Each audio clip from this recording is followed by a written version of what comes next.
And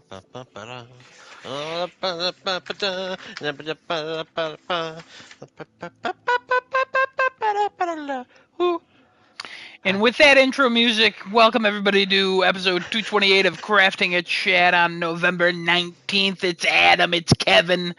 Where the fuck are the Browns? We don't know. Oh my God! Looks like one of them's What about a to time. show up. One of What a them's about to time. show up. I can't hear him yet, but he'll be here. Hey, get excited, everybody. Boom. Can I hear him yet? Not yet. Nope. I don't know why I hear everybody else so fast, but this man, for some reason, we can't talk to each other. Oh my God, what the fuck? There he is. I can hear him now. Wow. Welcome, everybody, to a very late episode of Crafting a Chat. And by very late, I mean I'm the only one on time, as always. Kevin was close. Genesis, a very close third. Desunoto dying in the background, being dragged to the pits of hell. He'll be 20 minutes late. He just let us know. So what a guy, what a guy. Remember when I used to compliment him, saying he always told us 20 minutes. He better be fucking watching one of these TV shows or I'm gonna beat him. Remember when I used to compliment him about him always like texting like 20 minutes before, like an hour before, being like, I'm gonna be late. Yeah. And now he just fucking texts 5 minutes in and he's like, not gonna be there in the beginning. Huh? Yeah. What is Genesis doing? Is he on a plane? Is he flying how's it to going? Texas again? Like, what's going on there? Hold on. Are we calling him Brown number 1? First of all, stop that. We're not doing that. Kevin, we can call him Brown number 1. Alright. Sounds like he's dealing with a Brown number 2, if I'm honest. Nah, so I'm Brown number 1, and this is 18 minutes Faltisco. Yes. And you are the god of stars. That's what we're calling ourselves now. All new names. Why are we using our last names? Are we doxing ourselves? What's going on here? No, I just said god of stars. I didn't say anything else. Hmm. He's just 18 minutes to Faltisco. That's what he wanted to be. Yeah, I don't want that. Thank you, though. I prefer Adam. Oh, all right. I get no nicknames. I've not been a nickname person my entire life. Okay. All right. The only one I was kind of okay with, Doughboy. That's why it's my PSN name. Oh. Eggman. Wow. It was my RuneScape name. I can see Eggman. Eggman 211. 2 words. Got it. Why Eggman? I am the Eggman. Eggman. I really liked eggs when I was young. And they hurt me internally. So I would eat them and literally scream as I was in pain because that's how much they hurt my stomach that much. I'd be like, "Argh!" And I'd be like, I'm a man, and I'd be eating them. So I'd call myself Eggman 211. Got it. I am the Eggman. I got the master plan. I am the Eggman. Great. Well, welcome everybody. That's a great song. Well, I don't know it. I'll have to look it up. Remind me after the podcast. It's from Sonic Adventure 2 Battle. Remind me after the cast. 227? 228. 228. Got it. All right, folks. Want to put him in a cast? Kevin, I'll put you in a cast. Kevin's already in the cast. He was in the cast for 18 minutes. Kevin, you're going to be in the cast. Welcome to Wicked. We're doing our own production. Oh, I don't know about that. That's not... Into the unknown! Oh, hold on. That's Frozen 2. Don't you take yeah, it is, isn't it? What's the one I'm thinking of? I have no idea. What's the main song from Wicked? No idea. Aw, man. It's similar to that one. It doesn't matter. Into the Unknown is a great song. Wouldn't know. Never heard it. Let It Go is the best, but Into the Unknown is a great one. That's what it was. All right, folks, welcome to episode of Crafting a Chat, episode 228. Sorry about being about 5 minutes late here, but I am... Hold on! You need to clarify for your audience. Not everybody was late. I said I'm sorry for being about 5 minutes late. I didn't say us. Kevin, do we believe him? Doing the intro again? You notice that? Huh? Yeah, he started did the taking your intro job. again, even though I did the intro. Your intros don't count. What? Oh no! I show up on time. I do the intro. I'm a notorious person known for hating doing intros. I did the intro. Kevin did a little musical number for the beginning of the intro, which was great, Kevin. I honestly wish you would do that every week. I don't know Alright. if you could repeat that. Son of a bitch, that thing's going off again. It doesn't matter. Don't worry about that. I can pull something Um, off. I Will I just, remember? you That's the know, real question. that's the real question, and the answer is no. Yep. But I did the intro. I was on time. I was so on time. I had enough time to text a little frowny face in the chat. You know what I mean? That's how on time I was. And I appreciate you for doing the intro. Sorry, I was personally 5 minutes late. Oh wow, he Yes, I really apologize. backtracked there, didn't he, Kevin? I mean, yeah, Like a true Trump I felt supporter. bad. All right. What? First of all, this All man's right. not political at all. I am the least bit of God, I'm not political at all. I don't even vote, so. He can't. Year from now, he'll be Oh. gone. Yeah, I'm an illegal. Yeah. I'm an illegal. You're not an illegal, but you look like one, and that's reason enough. You know what I mean? Honestly, That's probably. True. reason enough. You know what? You're right. I believe you. I'll vote Is for that you a next quote time. from a guy that Trump just put in the cabinet? Honestly, could be. Look it up. Or Could don't. be. I know you Or won't. don't. Nobody will look it You're- up. Nobody looks into things. That's why we think the economy's going to be good now. Anyways, not political at all. Wow. Genesis, what'd you do All this right. week? Thanks for asking me, little buddy pal. I've been playing Persona 3, trying to finish that out. I think I played a little bit of Sparking Zero over the last week, trying to progress a little bit in that. I wanted to unlock some more characters. I've been also playing another little gem, right? Another little masterpiece of a game called Slay the Princess with good old Daddy over here. And man, What a game. do we have some impressions of that game today? What a game. Oh my god. I'm not gonna say any of it now until we both go, and then we'll kind of go into that topic. But like, damn, what a I told Kevin, I said I think this is gonna be a game that you're gonna love, and he's like, you know what? Let's see if you like it, right? Let's try it. Let's see what happens. What was it? Maybe the third run in, you're like, what the fuck? Oh, this game is great. It's all I ask you about now. Yeah, and I'm happy to play with you, and I've been having a great time trying to get. I'm aiming for the platinum for this game. So we'll see if we get it, but it's been a great time playing this. But yeah, we'll have our impressions on it, and I'm sure Kevin will give his piece on it. But I think that's all I played. Oh, you know what? No, I'm sorry, I was wrong. We played Helldivers 2 as well. Me, Adam, Kat, and what do we call him this week? Cornsuckle. Challenger. Cornsuckle. Oh, I like that better. All right, That's so what Genesis yeah, just said, so. Yeah, me, you, Kat, Cornsuckle. We played Helldivers 2. We were doing level 10s, trying to, complete an entire set, which we did. Finish the whole setup. Easy. And just like the good old days, And yeah. Yeah, I think that's it. I don't think I think that's it. Adam, what'd you do? Oh boy, oh boy, oh boy, oh boy. What did I do? Watch Survivor episode. It was fine. It's an episode. Played Minecraft. Always playing Minecraft. Don't mind me. I just do stuff. Don't worry about it. Played more Horizon Zero Dawn Remastered. Still having fun with that. Don't know how many hours I'm at. Just add like 6 to 7 based on what I said last week. Just going through the story, not doing the main story, just doing a lot of the side quests and stuff. I'll talk about that, why I'm doing that a little bit later. Nice.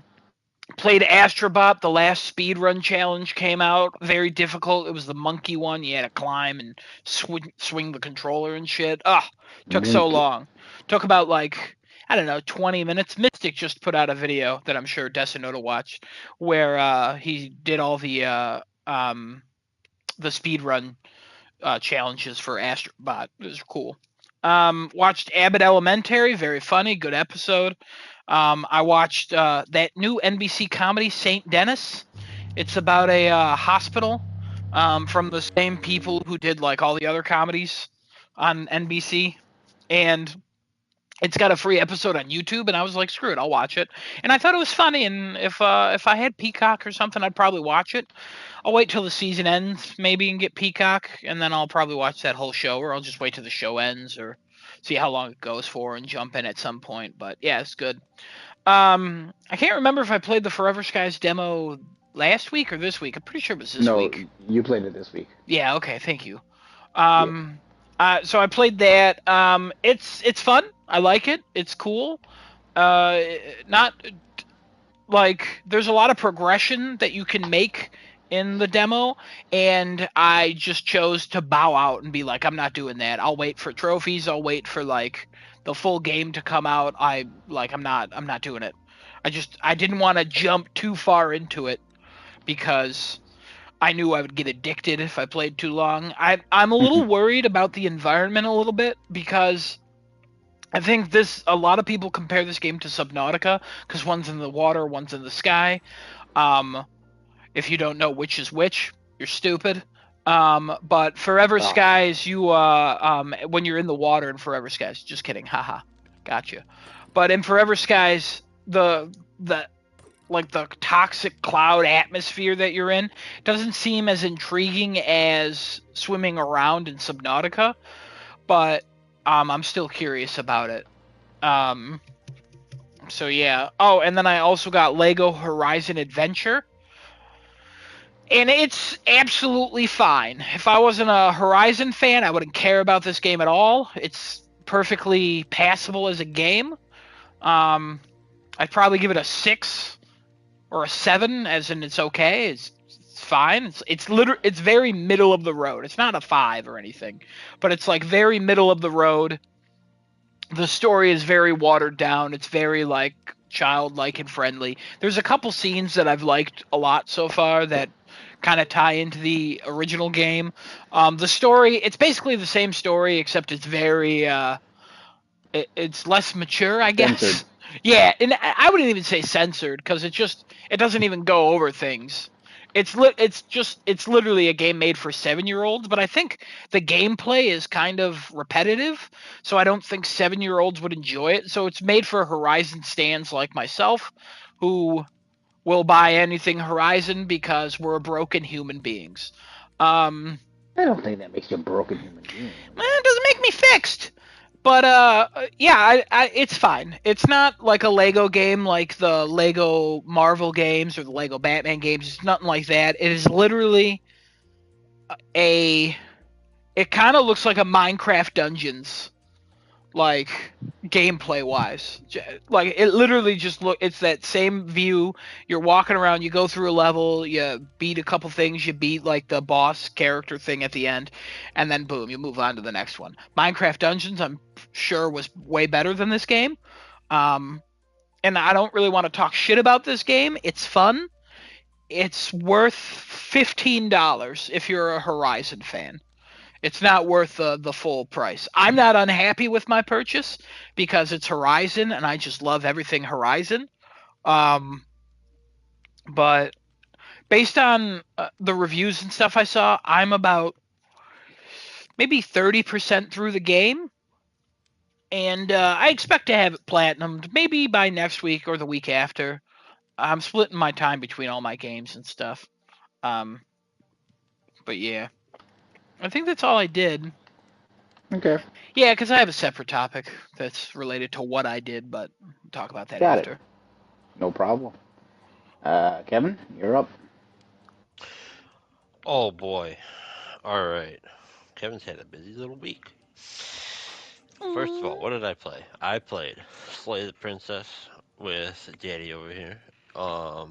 It's a single player game, but that's what share play and passing the controller back and forth virtually is all about. You know what I'm saying? A feature PlayStation has. Oh, Share play. I've been playing a bunch of Balatro. I Nominated have for Game been of the Year. winning a lot more. Yeah, I don't know why. That's all right. That's all right. Maybe we'll talk about that later. I don't Mm. We know. will. Don't worry. Okay, cool. Um, yeah, I've been playing a lot of Balatro. So previously I had 2 wins on the white stake, the easiest difficulty, with 2 different decks. That's 2 wins total with two different decks. Um, and now I've won with 7 different decks, and one of them on the red stake difficulty, which is second difficulty. So we're making some good progress there. What have I done different? I don't know. It just seems like it's a little bit more consistent with like you actually get things that work together. Um, so yeah, it just I don't know. It seems more.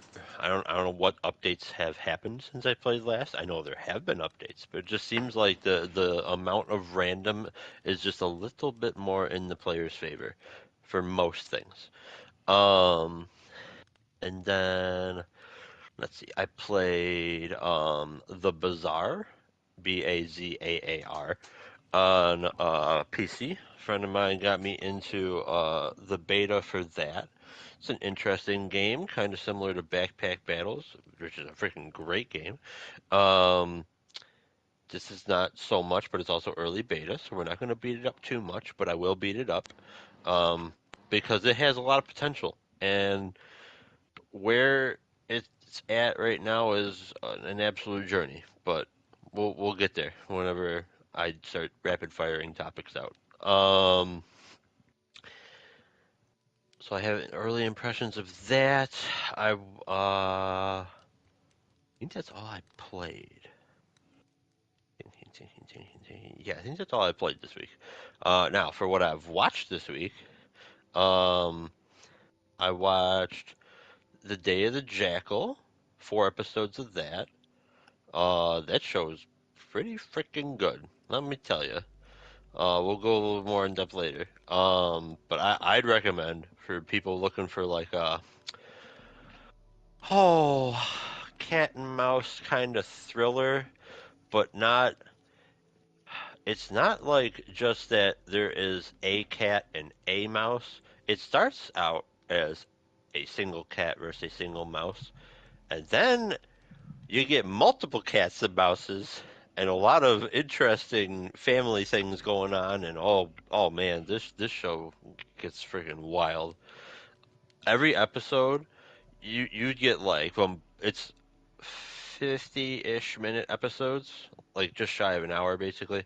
Um, but man, each episode is crammed with content, and it is just given to you at blazing speeds, and it's not rushed or anything. It really does not feel rushed.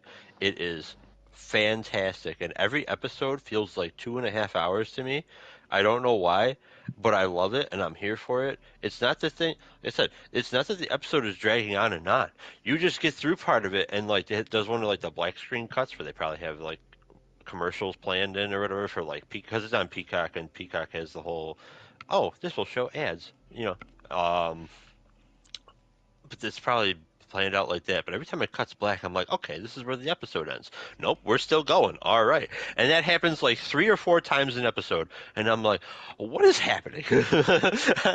and but the thing is, I don't look at the clock. I'm not looking at anything. I have no idea how much time is passing. It's just there's so much in every episode that happens, and you will go on the wildest emotional journeys and mental journeys, and oh man, it's good stuff. I'm trying to think back to like other shows that have a similar impact, had a similar like feeling to me, and the only things I can come up with, I didn't watch the entirety of this show, but 24 kind of did in the few episodes I saw, and some of the episodes of Person of Interest were similar to like the kind of feelings I have here. But this show's pretty freaking good. It's not like oh my god, write home about this. It's just I don't know. It's if you want to call it like this is like a TV show. I know it's like on a streaming service, but like it's Peacock, so it's kind of NBC-ish. like it's just a really good TV show finally, and maybe that's why it's just so shocking. Because it seems like most TV shows have just kind of taken to, oh, we're gonna do like some sort of comedy show, or it's gonna be a reality show, or it's gonna be like a The Office style show. Um, and I mean, there's nothing wrong with any of these if you like them, but like I don't even know the last kind of like TV show that came out that was like, yeah, we're gonna take like a real serious approach and like was actually halfway decent. This is just really good. Feel free to jump in if you know though, because I don't really watch a whole lot of TV. I thought I watched something else. Oh, I did, and I watched more Arcane. I watched the second part of the season, so now up through episode 6. The last 3 episodes come out Saturday. It's gotten a little bit better. I still don't really. Overall, I don't really care for the season. It feels 180% rushed. I don't care what they say. They say like, "Oh yeah, it was only supposed to be 2 seasons. Oh, we had the story to tell, and we're just going to tell it and wrap it up." This season is, oh my God, everything is going at blinding speed. There are certain characters that are on screen for like 4 minutes, and then they're basically like, yeah, don't worry about that character anymore. Like they're not important anymore. And it's like, oh, okay, cool. And like it was a character that got like tons of time in season 1. Um, it's not even like the new characters that come and go, and you're just like, okay, well, but who was that? Hello? And I'm lost for like a lot of things. There's certain things that the show tries to make like a big point of, like, oh my God, it's this, and I'm like, oh my God, what is that? And like, I'm not versed in League of Legends lore, but I don't know what half of these characters are like supposed to be, even though apparently they're supposed to be like a big deal. Um, but hey, let me tell you, the animation quality, oh, Oh, oh. I watched 3 episodes today. I was on episode 4, Oh, okay. so I saw some Okay. of it. I didn't Okay. let you down again, Kevin. So, I like it. I like it. So you watched the first 3. We can talk about that later. yeah. On that note, I'm all set. So who's next for what they did? Is it just Destinoto? I forget now. Destinoto, you up? All right.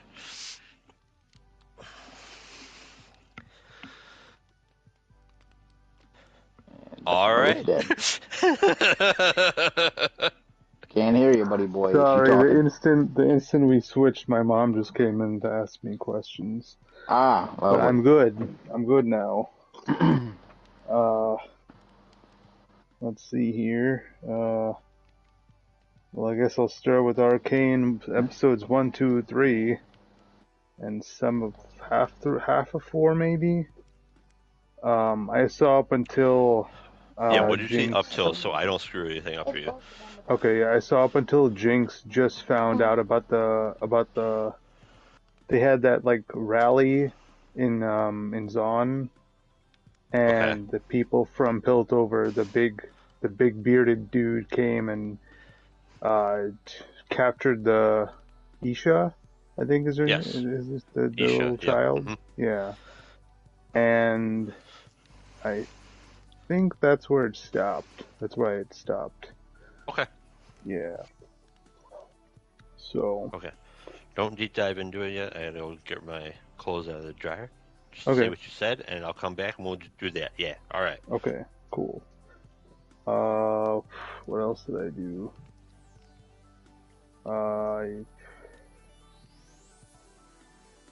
Oh, well, we talked about this off podcast, but I saw Smile too.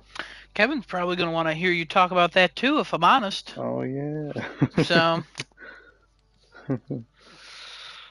Wait for that then. What else is there? Did I Side really note, right? play While anything? you're waiting for Kevin to come back, the Stellar Blade update is out on the East Coast. Let me tell you, the Reddit and the rest of the internet is having a goddamn field day with this game. Blast as expected. The photo mode posts that are being posted now. Good God, I thought this game was bad before. It is It is really bad. I mean, in a good way. It's really bad now. It's awful. Sorry, I'm going through that, and I was just looking like it's just every other post. It's just that. I'm like, what the hell is going on? Hmm. I think it's only out on East Coast right now because I don't think it shows up here until tomorrow. The 20th is the actual day. Oh, and I think it's $10 for the Nier DLC, Adam. I wasn't gonna buy it, but okay, thank No, you. no, no. I know you were. Didn't you ask like how much you think it's gonna cost? You asked me that yesterday. Oh yeah, I did. Yeah. Yeah, yeah. That's why I replied. All right, cool. So yeah. Sorry, Desanova, go ahead. No, I don't really have much else. Been a bit of a quiet week for shows and stuff.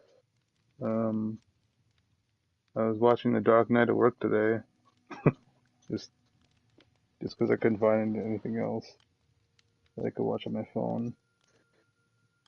Um, hmm, some YouTube. Um,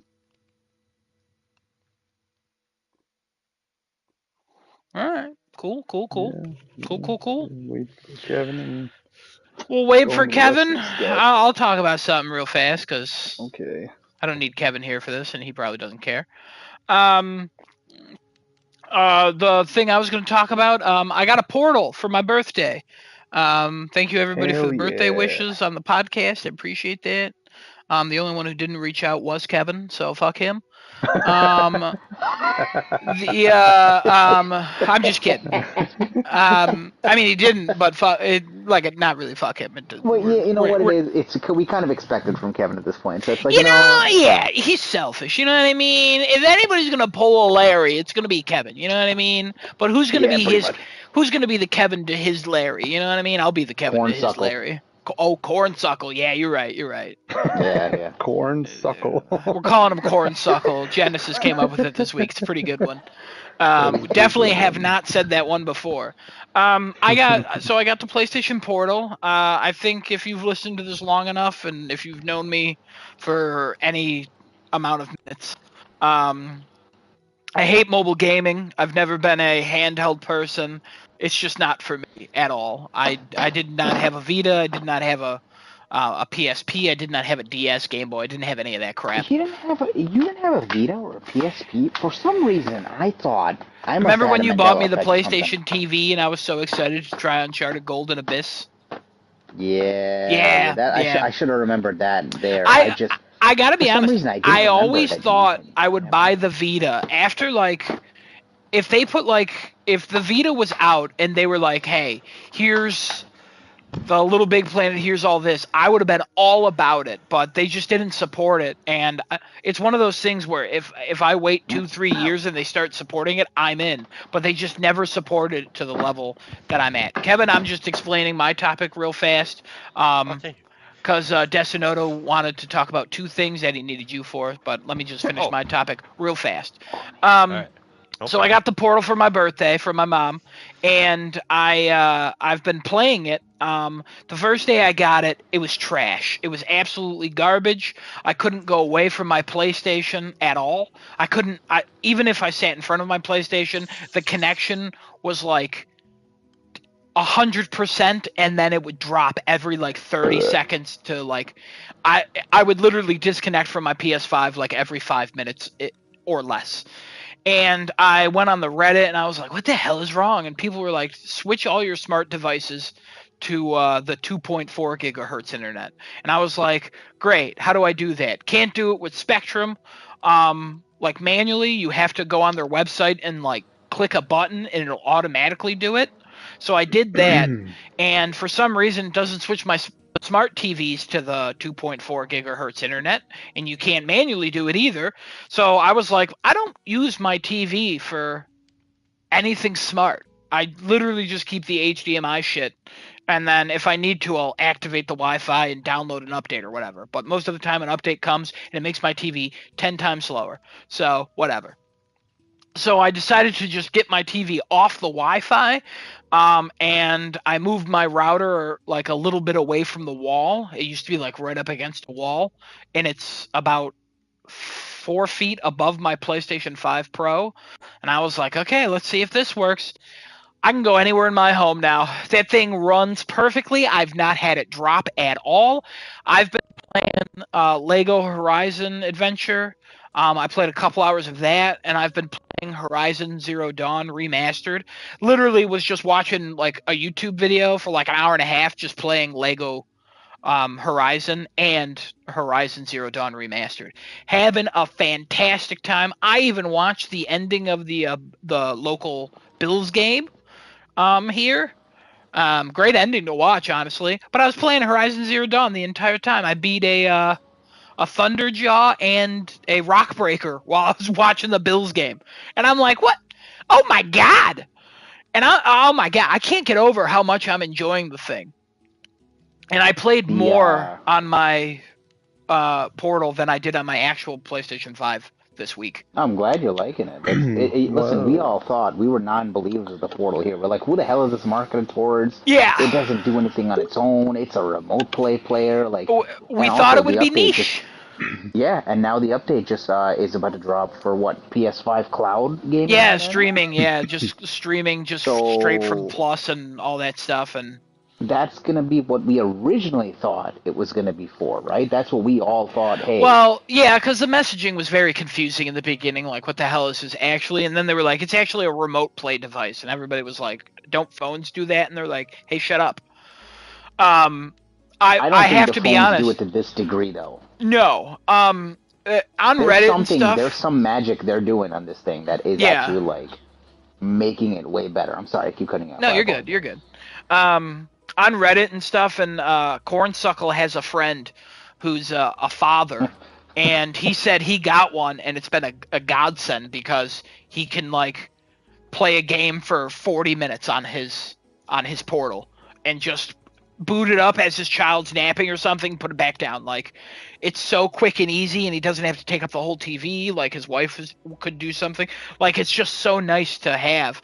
And I remember talking to him on Memorial Day, and he was talking about it, and I was like, oh yeah, no, I'm interested in it, but like, I'll probably never buy it, like, because it's just not. I don't need it.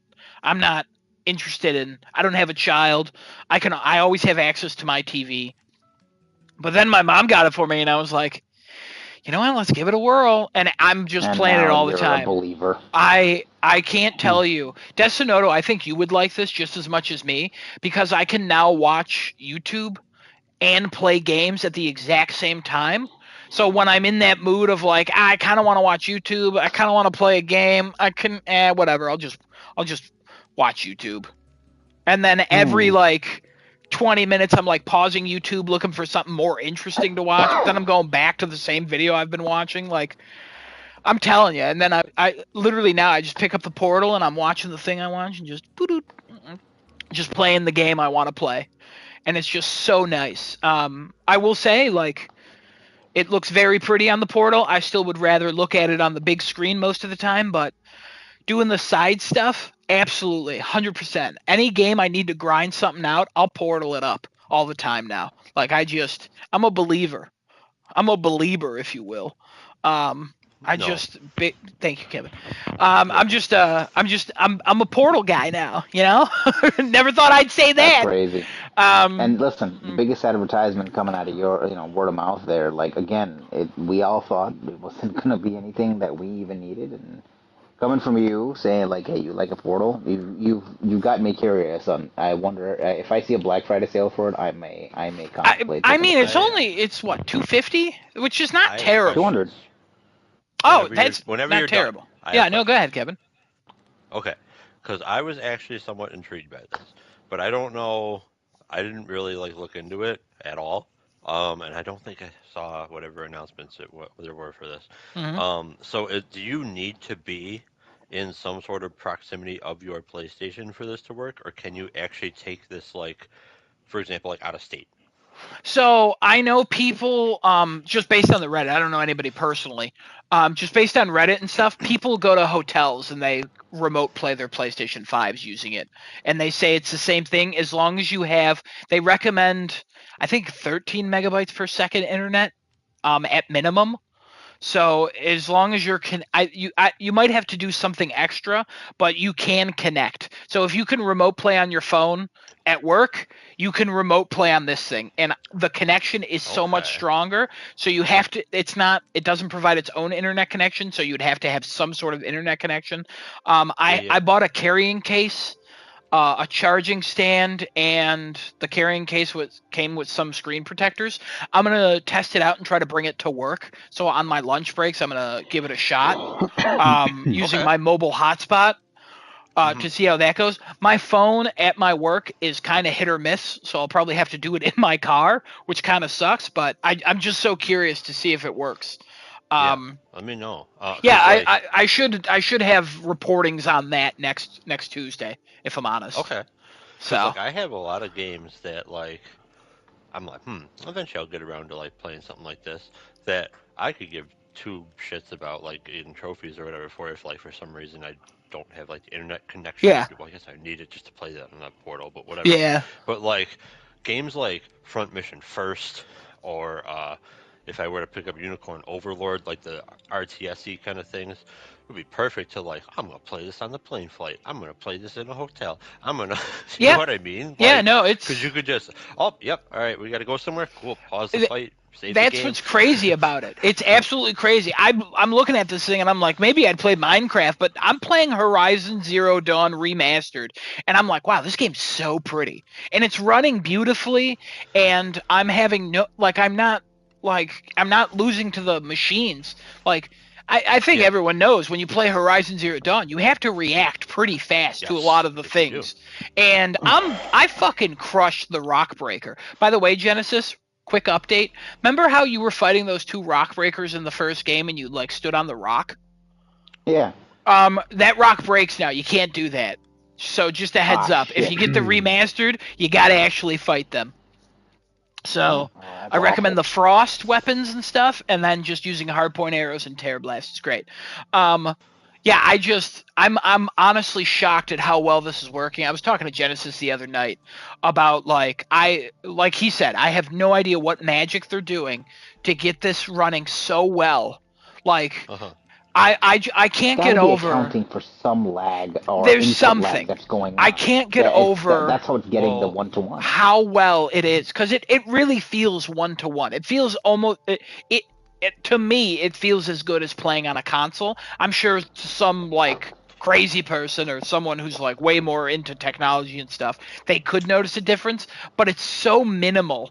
Like it seems like I'm playing on a very large portable, but I'm playing on a portal to another PlayStation. It's crazy. remember though that, oh God, 4, 5, maybe Uh, longer, 4 or 5 years ago, I think.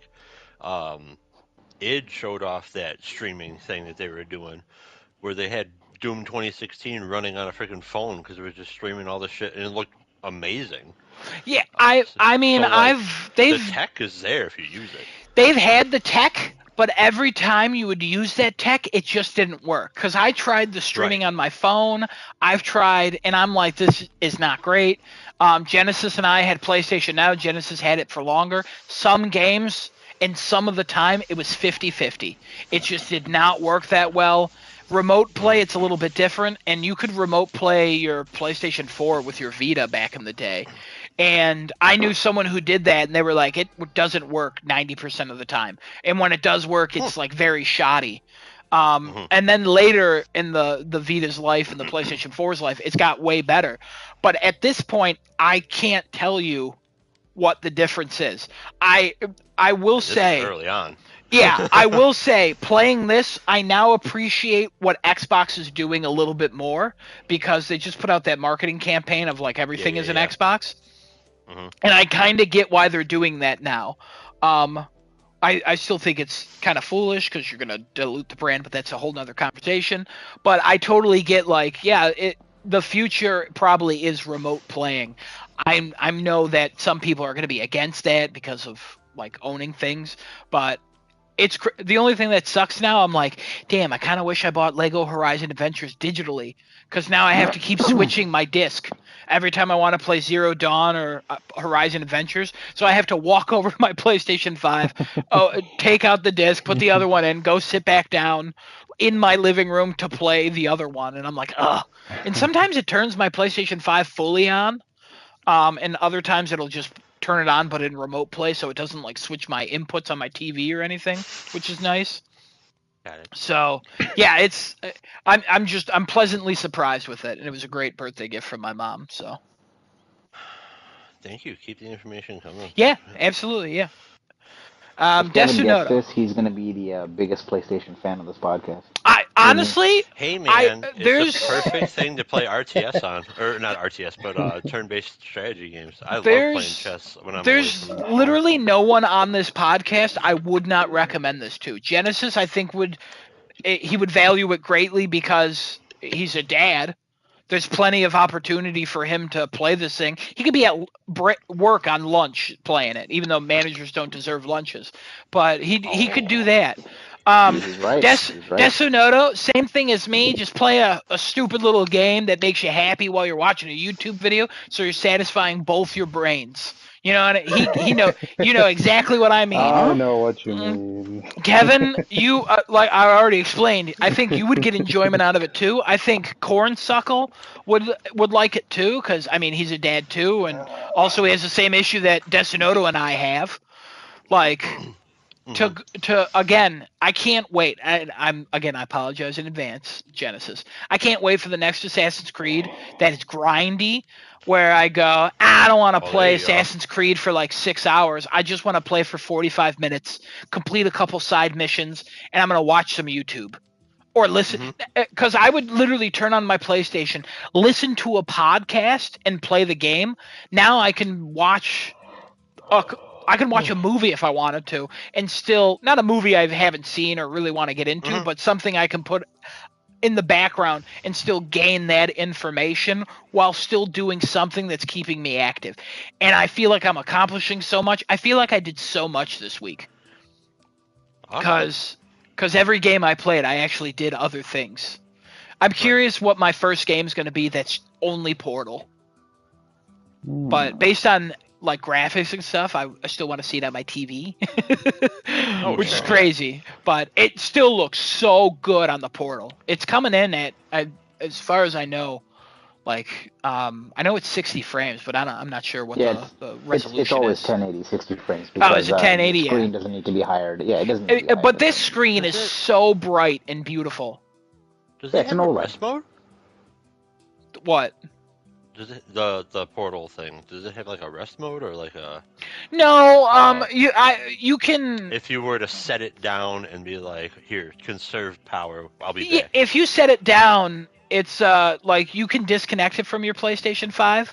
Like when it starts up, like when you turn it on, like when I turn mine on, it'll do a little like, I don't know, it goes, your Portal's on, press X to connect to your PlayStation 5. And it's like a circle, and then when you press X, it starts connecting and the circle starts rotating like a portal.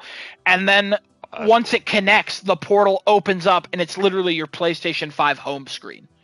And you're using your console like normal, and then you just launch your game, play whatever, and when you're done with the game, you press the PlayStation button, and you can quit out of the game. You can put your PS5 in rest mode, and you can kind of like black the screen, like just kind of close it like a phone. But I'm assuming it still kind of kills the battery. The battery on this thing's not great. It's only like 4 hours, if that.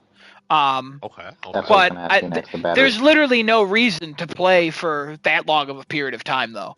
That's fair. And also, I will say it's literally a PlayStation 5 controller split in half with a giant screen. The controller feels very heavy because of the screen in the middle. And I played for like 2 hours the one night, and my hand started cramping holding the thing. But I wasn't sitting in a chair. I'm sitting on like my bed. My posture's terrible, so that could just be the user experience of myself.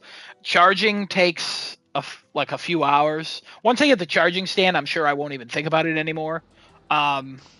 Yeah, I'm just really impressed with the thing overall. Nice. I have no complaint. Oh, there's no touchpad. But the screen is all touch, and there's two spots on the left and right side of the screen where you can double tap, and that pulls up what the touchpad button does. So Oh, okay.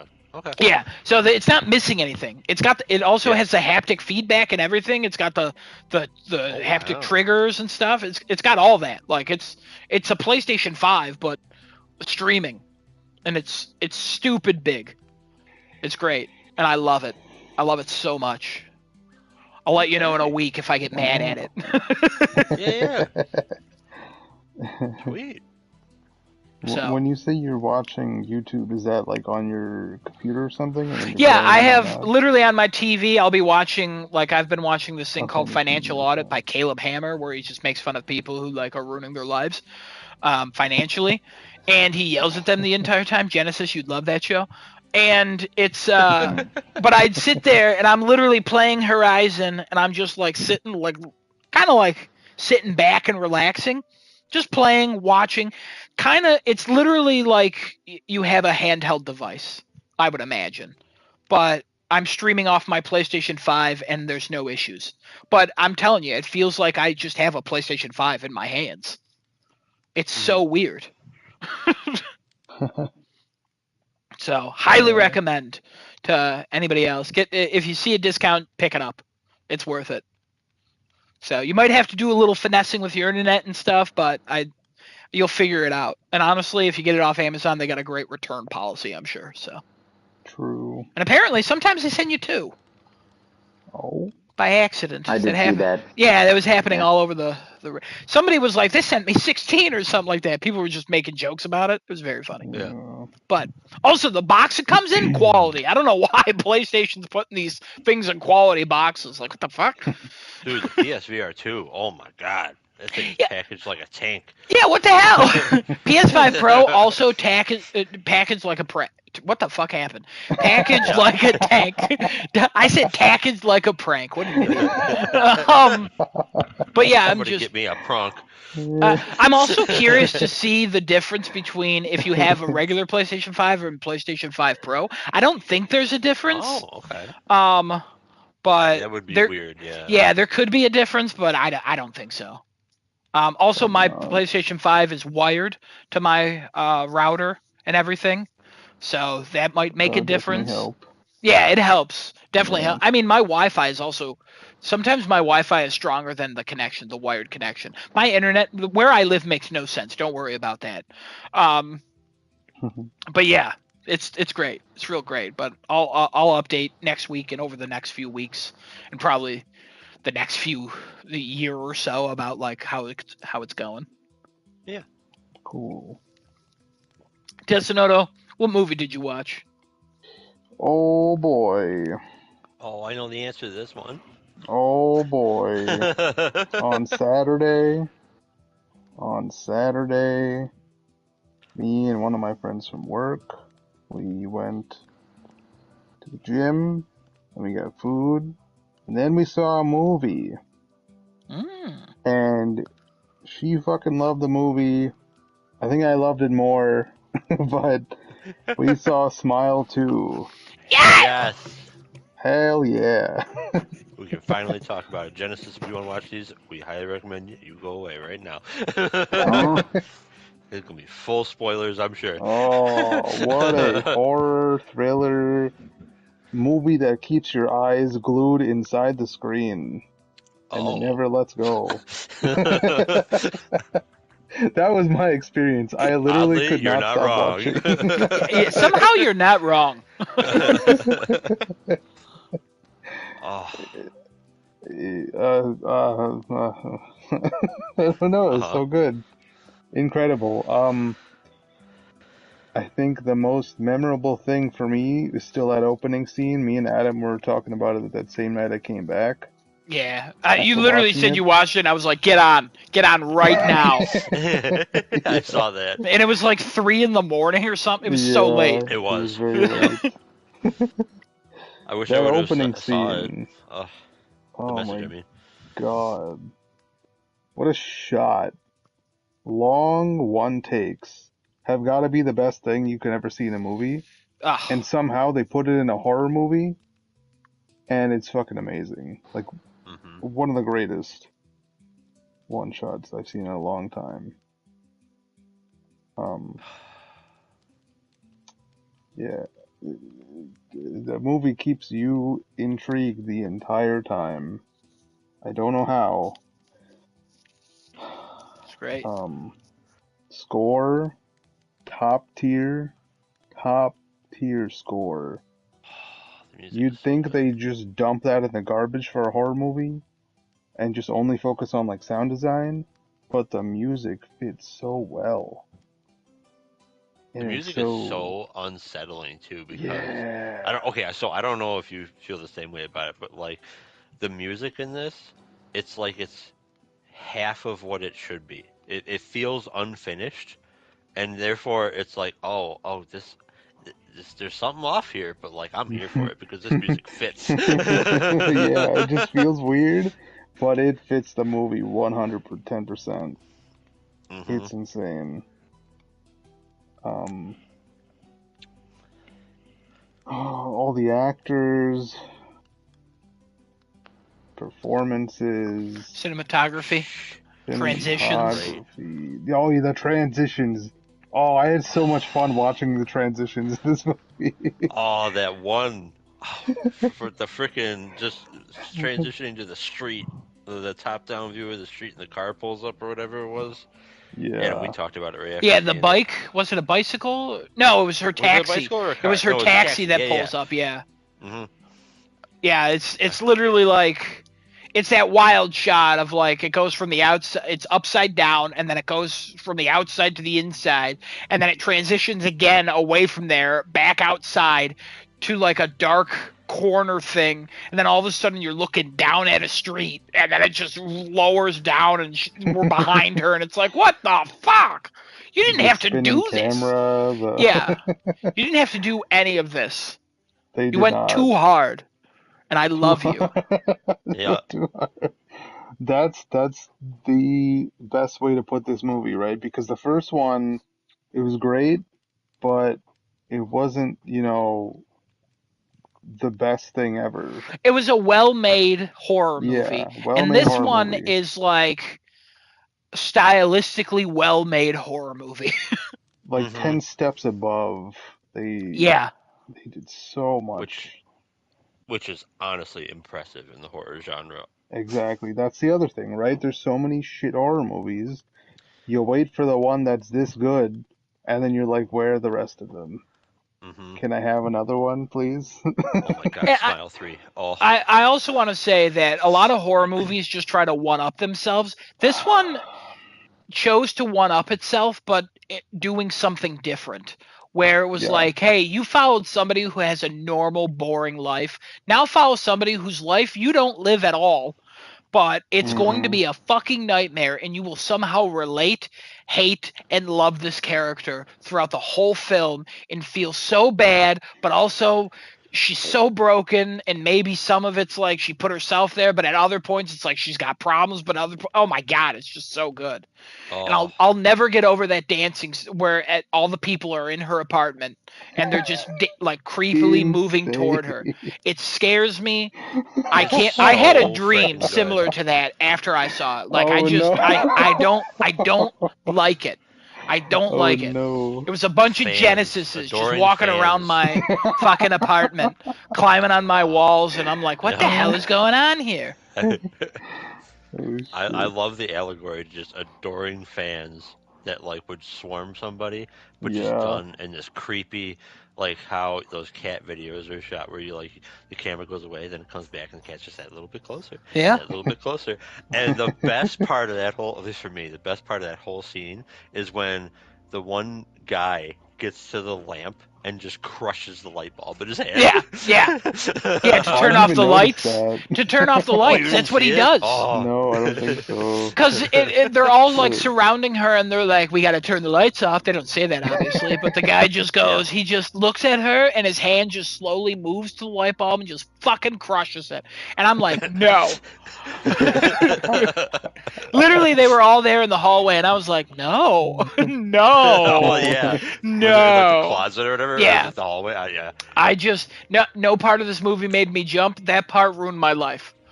That part absolutely ruined my life. It has haunted me every day since. And I Headlights made hate me it. jump. The headlights got you with that girl in bed turning into a car for some reason, which sounds wild, but it's some Sounds of the wild, best but effects the way done. they did it is Yeah, actually insane. it's like the most minimal effects well ever done. in a horror movie, and Yeah. it's done so well, and it comes out of nowhere, just like that car. But then when you're in that fucking scene where they're arguing back and forth, Oh, the car scene. yeah, that oh my god.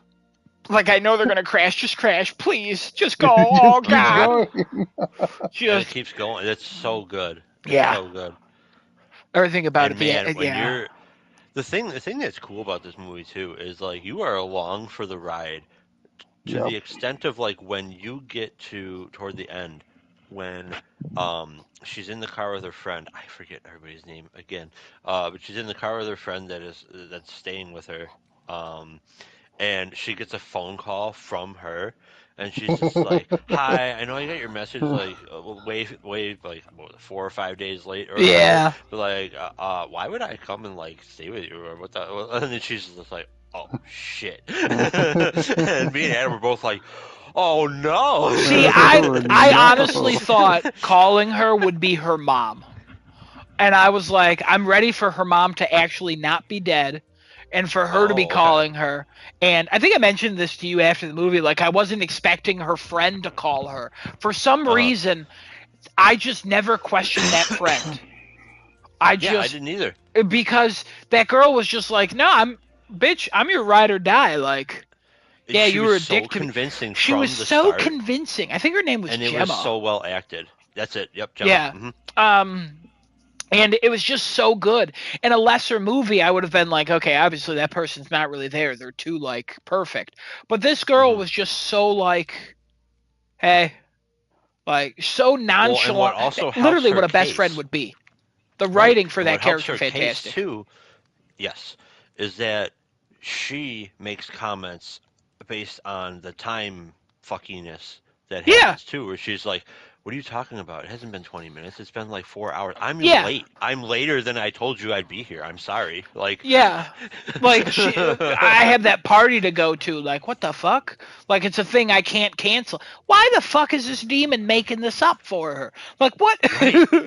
Like, oh it's my so god. good. It's so good. It's so good. Best part of the movie when she flips that old lady off the stage. Desonoto and I talked about that. Like, clearly it's not going well for her. Love subtle touch that's not so subtle in that scene when she's like trying to clear that thing off her mouth and she just smudges her lipstick and she goes up there and she looks, I mean, it's a very attractive actress, but she looks nuts. Just a little smudge has made her look absolutely unhinged. And then Yep. everything that happens on that stage more unhinged. Then Jack Nicholson's son creepily smiling with too much forehead. Slowly walking. Just slowly walking in a white suit, looking dapper as all hell. Like, if he was in a black suit, that scene wouldn't work as well. But since he's in a white suit, it makes it creepier for some reason. Every choice is so like It really methodical, and it's like, wow, fuck, I wouldn't change a thing. Oh my is. god. No. You Wouldn't change don't a The thing. love look this he movie. gives, in that scene Yeah, it's is nuts. just the creepiest face you could put on. I remember saying after the movie to Kevin, like, if you took all the horror elements out of this movie, it'd still be a good movie. It'd be a good Hell drama yeah. about a girl struggling with addiction. And honestly, Absolutely. that's exactly what a lot of horror movies don't have. A plot that makes you go, fuck, I like this character. Her struggle sucks. Like, I can't even tell you, like, the relationship with her mom is so, like, fleshed out in this film. It's so genuine. It's so, like, is the mom kind of using her a little bit? Yes.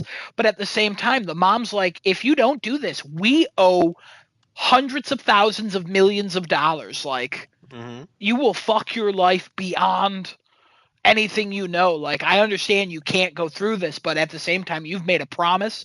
You have to make a promise. I've trusted you. It's like, fuck. Like, Ma, you need her to back off, but at the same time, like, just get through this. It'll be fine. Like, oh. So it's crazy how everyone is not a villain, and like the comedy in this works too. I know Kevin got a kick out of her assistant a couple Oh my god, times. he's amazing. That guy, Destinoto, we gotta ask you a question. I gotta ask you the main question of the movie. When he said, "I'm gonna surprise you with a drink," which drink did you think he would get?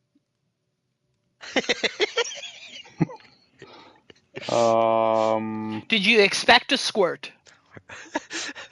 No, I did not. I tell you what. When that squirt popped up, I said to Kevin, "I did not expect a squirt. That was a surprise."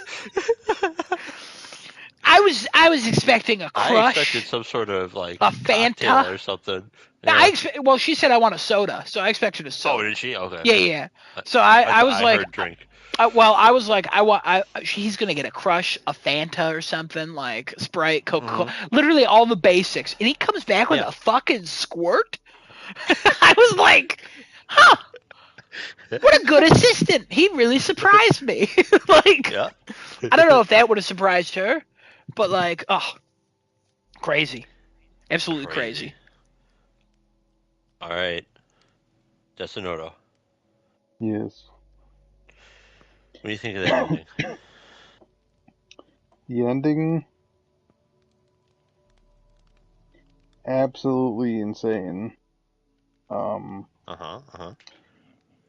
Well, it seems like everybody is going to be infected by the smile, and the whole world's going to blow up. And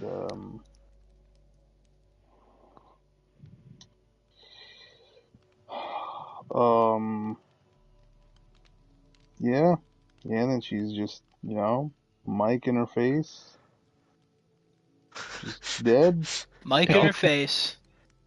All right, Adam. Do we tell him my theory? I partially explained your theory, so go ahead and did you flesh it already? out. Yeah, a little bit, but it was late at night, so I probably didn't explain it well. If you recall, when the supposed doctor dude is going over everything,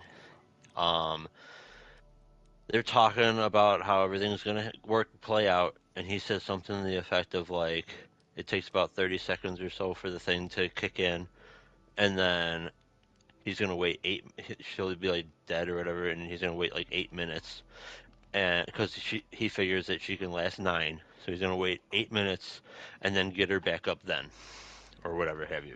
I might have like a detail wrong, but it's basically that kind of idea.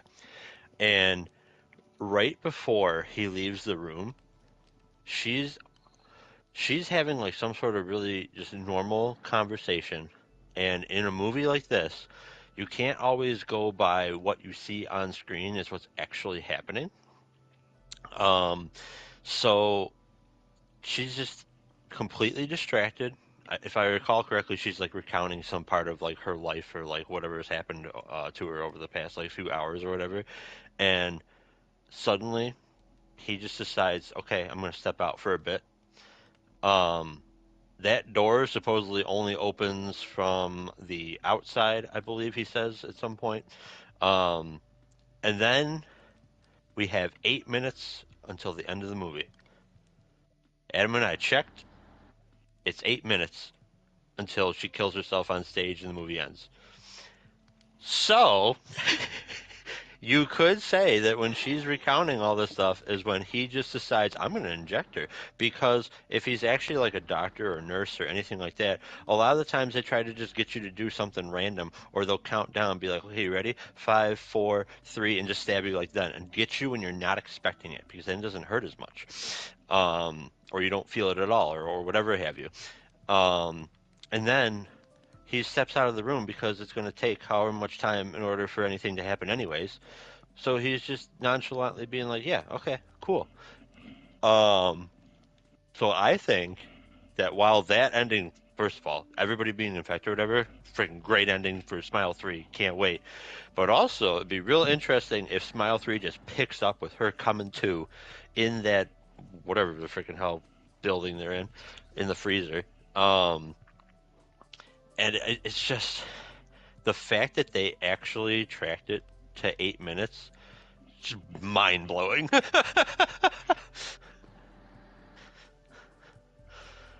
Just no thoughts.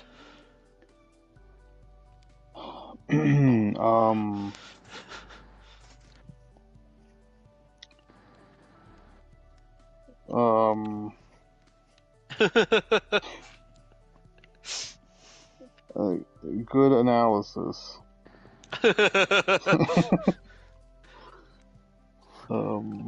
Like, I don't know if I want that to be right or not. I just I appreciate don't.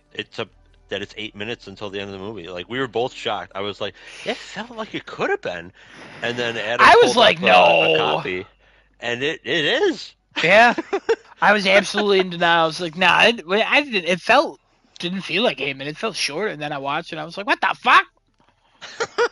But also, I do not want that. Like, I would love Okay. to see Sky Riley again, just because, Sky Riley. I don't know. I just, oh God. I think I was telling Kevin, like, I would love for Smile 3 to pick up, and it's like like it's somebody like it starts off with somebody like going to a concert, and you're like, oh shit, like house is picking up, and they get there, and then they watch Sky Riley do that to herself, and then it just follow. Honestly, I also told Kevin I would love a TV series, just every episode a new person. Like, Yes. I think that would be cool. I think the idea would kind of get a little after a minute though. So it'd be tough to write a TV show. But like, I don't know. It'd be great to see her mom again though, like be infected with it, so she understands like what her daughter went through. So she's like, so it brings her some sort of closure, I guess. Like, it's crazy, absolutely crazy, everything that happened, and that fucking. What a film. I know. That's a purchase. All right. Smile 3, day 1, theaters, 3 of us?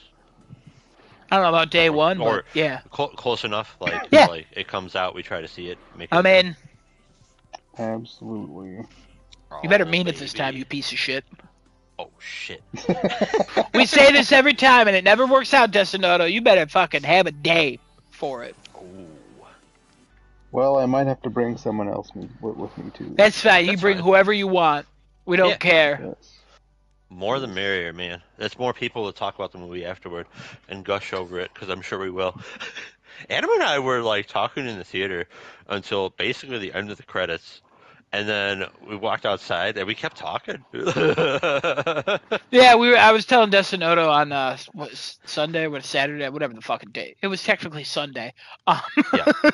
And I was like, yeah, no, Kevin and I, we both walked out, and we were both like, did you like that as much as me? Like, we were both kind of in shock of how good it was, because, like, I don't know. Yeah.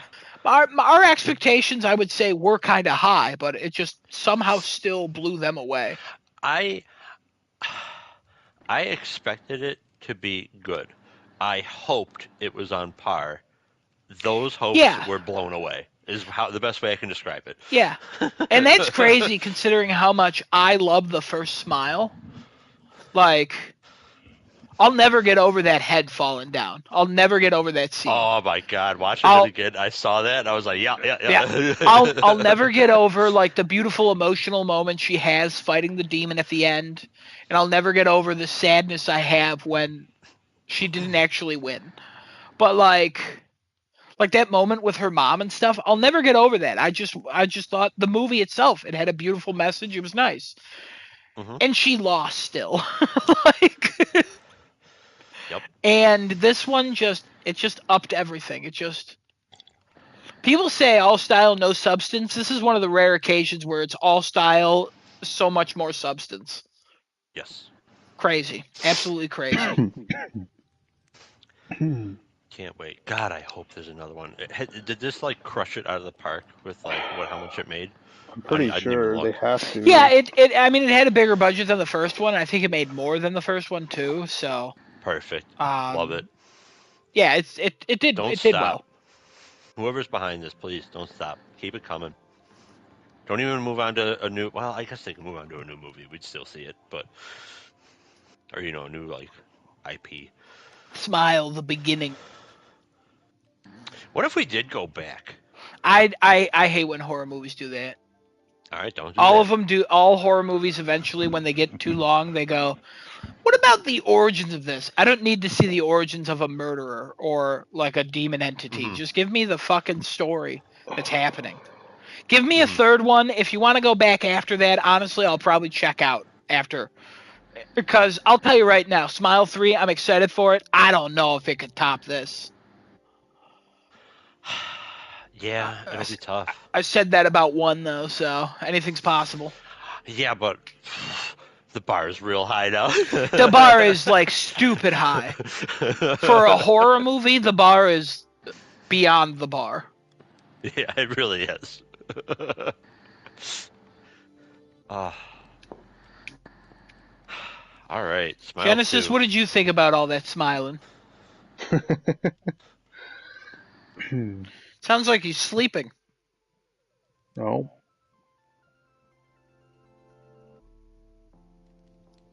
No. Well, anyways, you guys can talk No, about your Genesis. arcanes. All right, let's talk Arcane. Maybe Genesis will wake up. First of all, I guess, Desinoro, how you liking season 2 so far? You know, it's good. A lot of things I don't really remember clearly from the first season, so I was trying to like actually remember. Yeah. Plenty of league related stuff that I either was not familiar with or they maybe they didn't explain too well or something. There's one big one I'm pretty sure you've heard already regarding a certain flower.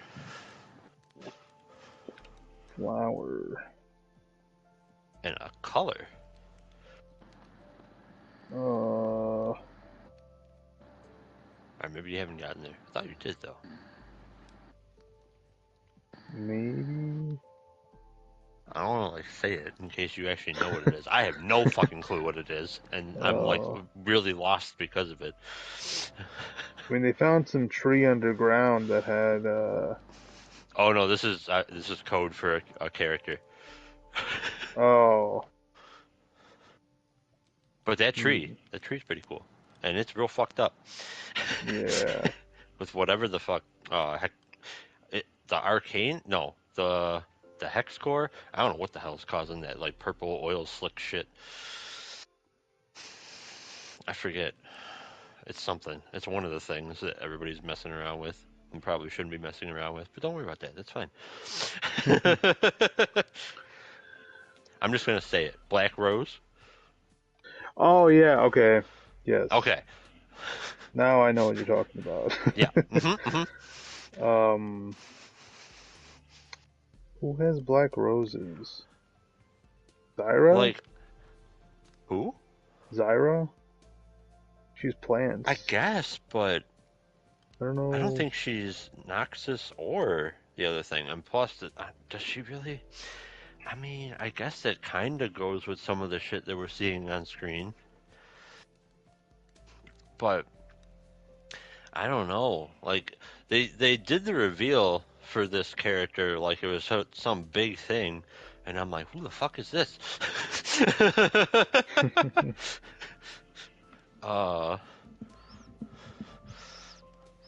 But I don't know. The second like they did a lot of stuff. They did in a the lot of first stuff. 3 episodes. They did a lot of stuff in the first 3 They did episodes. a lot of stuff. I did The not fights like are really the first 3 cool. episodes. Oh, The okay. fights are really well done. The for sure. fight with the henchman and Smeech. Oh. Yeah. I absolutely hate the fact that they killed Smeech already. That was the rat guy. Mm-hmm. I Yeah. was ready for him to be a major player throughout this whole season because I'm like, oh my God, Oh. this character looks freaking great. I'm ready. And it's dead. And I'm like, oh, well, okay. Because I was like anticipating like Twitch was going to be coming up and like be one of his like underlings or like his right hand man or something almost. But that's not. Uh, I hope Yeah, it's and a he league just gets champ at some blasted point. off camera with that giant arm that Jinx made. Yes. I don't know You know why who? they like don't show the actual gory parts, but Yeah, it's maybe it's just League of Legends being. I felt like that choice was odd. They just it decided is. to not show a decent amount of like the more visceral violence. Yeah, because I thought in the first season, I mean, nothing was like crazy violent, but they showed a lot in the combat, if I remember correctly. Um, I'll tell you who really needs to be a champion in League of Legends, like a playable one, not even just like TFT. A playable champion is the person with that freaking like slot machine arm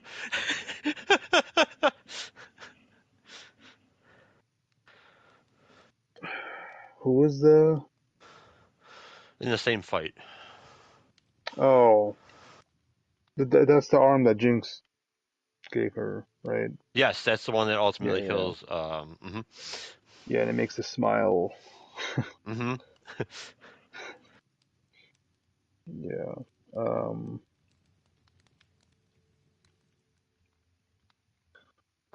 Uh, but yeah.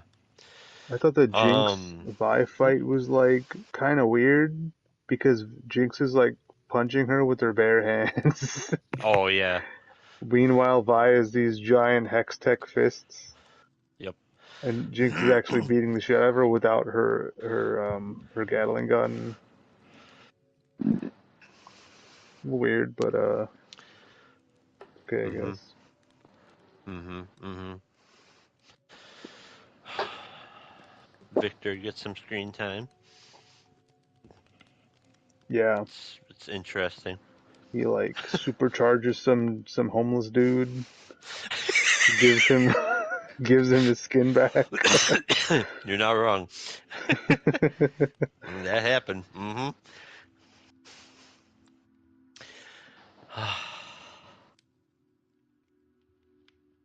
Keep seeing fleeting images of Warwick thing. Oh yeah, I hate how they teased that so many fucking times. Oh my God. So many fucking times. They keep showing the same fucking thing until Yep. episode 4 is when you finally see him through his vision Mm-hmm. and he's like following the blood trail Yep. and all that. Yep. Um. Also, okay, real quick. Why the fuck does every episode have to have like a music video? Right in the beginning? They're so out of place, and the song sucks. Like, I don't remember. I think it was Welcome to the Madhouse that was playing in season one when you first like got your big shot of the Undercity, and it was freaking great. That whole thing was so good, but like nothing's hitting like that in this season. It feels so rushed. Everything about it feels so rushed so far. And I've watched, I'm just going to say this now. I've watched the 6 episodes that are available right now. There are 3 to go. I have no idea how they're wrapping anything up at this point. Like, I don't, woof. You just keep getting more shit. There's more shit that they keep introducing. It's wild. Yeah, it's hard to follow. It's very hard to follow. This is not as good as the first season, in my opinion, but I wouldn't say it's. I initially said it was bad because I did not like the first 3 episodes at all. It upset me. Um, the next 3 help it. I'm hoping the final bit helps out even more. But overall, I don't know. For me, this season's a letdown. I don't know how Dustin Oro feels. I mean, for one thing, we're struggling to find things to talk about right now. Season 1, we had no problems at all. We fucking crushed it for like 45 minutes straight.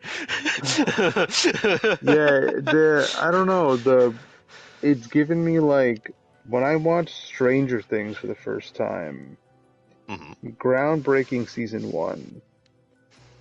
Season 2 was also very good, but then they I think it was season 3 or maybe 4, they had a giant gap like how Arcane season 1 had between 2. And then everything was just not hitting anywhere near the other seasons. Yeah.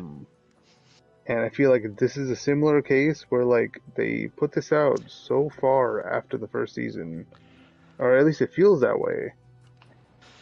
And you have to like watch the whole first season and then start watching this almost. And see, like, I remember a decent amount from the first season because it was just so memorable to me, and like I also watched it twice.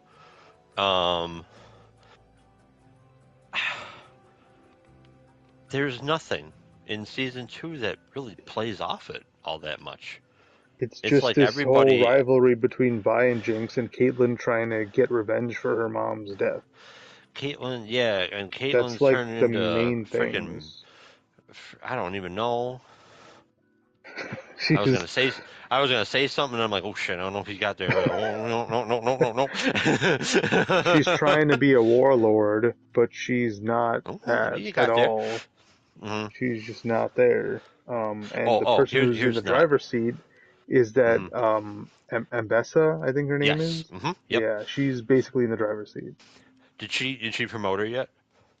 Yes. Yeah. Okay, so you have seen the promotion. Okay. Yeah, with it pounding. She's got her like chest. and she's got that freaking coat. First of all, that coat. Oh, very cool coat. I love that. That needs to be a skin if it's not already in the game. The other thing I didn't get. Okay, really strange. The get-ups. Just real quick here. For like Caitlyn decked out in all the coat with like the beret sort of thing and all that, and there were a bunch of other like guards and stuff that were similar. Why does that look so similar to the one Lux skin, except that one is like red and tan? You know what I'm talking about? I forget what it's called. Imperial something Lux, I think. Because Lux is Demacia, is she not? I think so. With Garen and yeah. First of all, let's talk about that. Bring Demacia in here. Come on. I want to see Garen. I guess they're saving that for the other show. I mean, yeah. Because I want to see Garen. I want to see someone whose upper torso does not match the legs at all.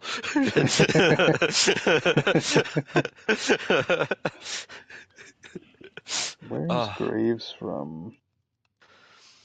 Okay, now, is the one character supposed to be Graves? That's what I thought. I thought I saw Graves, but I don't know if he is. I thought he was, and then I'm like, oh, I don't know, though. That doesn't... I think Graves is Noxus, so that would line up, but, like, nobody else is there. You don't even have Swain yet, which is confusing as all hell. Yeah. But, like, I feel like even from, like, Piltover, like, this has got to be way before the characters in League that we know now. Because, like, all the Zonites that you see, well, not all, but, like, there's a fair amount of Zonites you see in this where, like, especially early on in Season 2, where you're like, oh, wait, is this, like, this Urgot?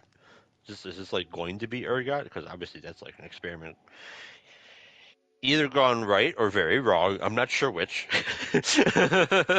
But, like, it's got a whole bunch of, like, there's, like, the arm things that we see earlier on in the season going on, like, the, like, claw arm thing. You got the weird green liquid with all the tubing and shit going around. Mm-hmm. But that also we never see that. Sad. There was that whole attack when they had the memorial rally. That was Not cool. rally, but the memorial thing for the all the council people that died. And then all those battle suit dudes just come down jumping off the plane. Mm-hmm. Mm-hmm. Another spot where like they had a dude with a triple chainsaw and everything's happening off camera. Oh yeah. And you see one part where the guy is getting chainsawed from the front, you see his back, but that's about it. Mm-hmm. There's no like blood or anything. He just falls off the chainsaw like nothing happened.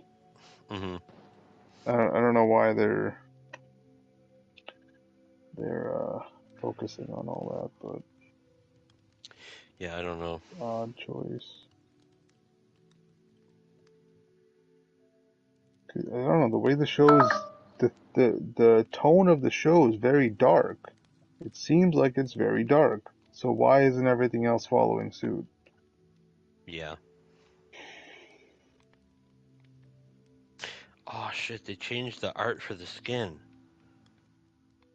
for Lux. I'm trying to find it right now, but it looks like they changed it.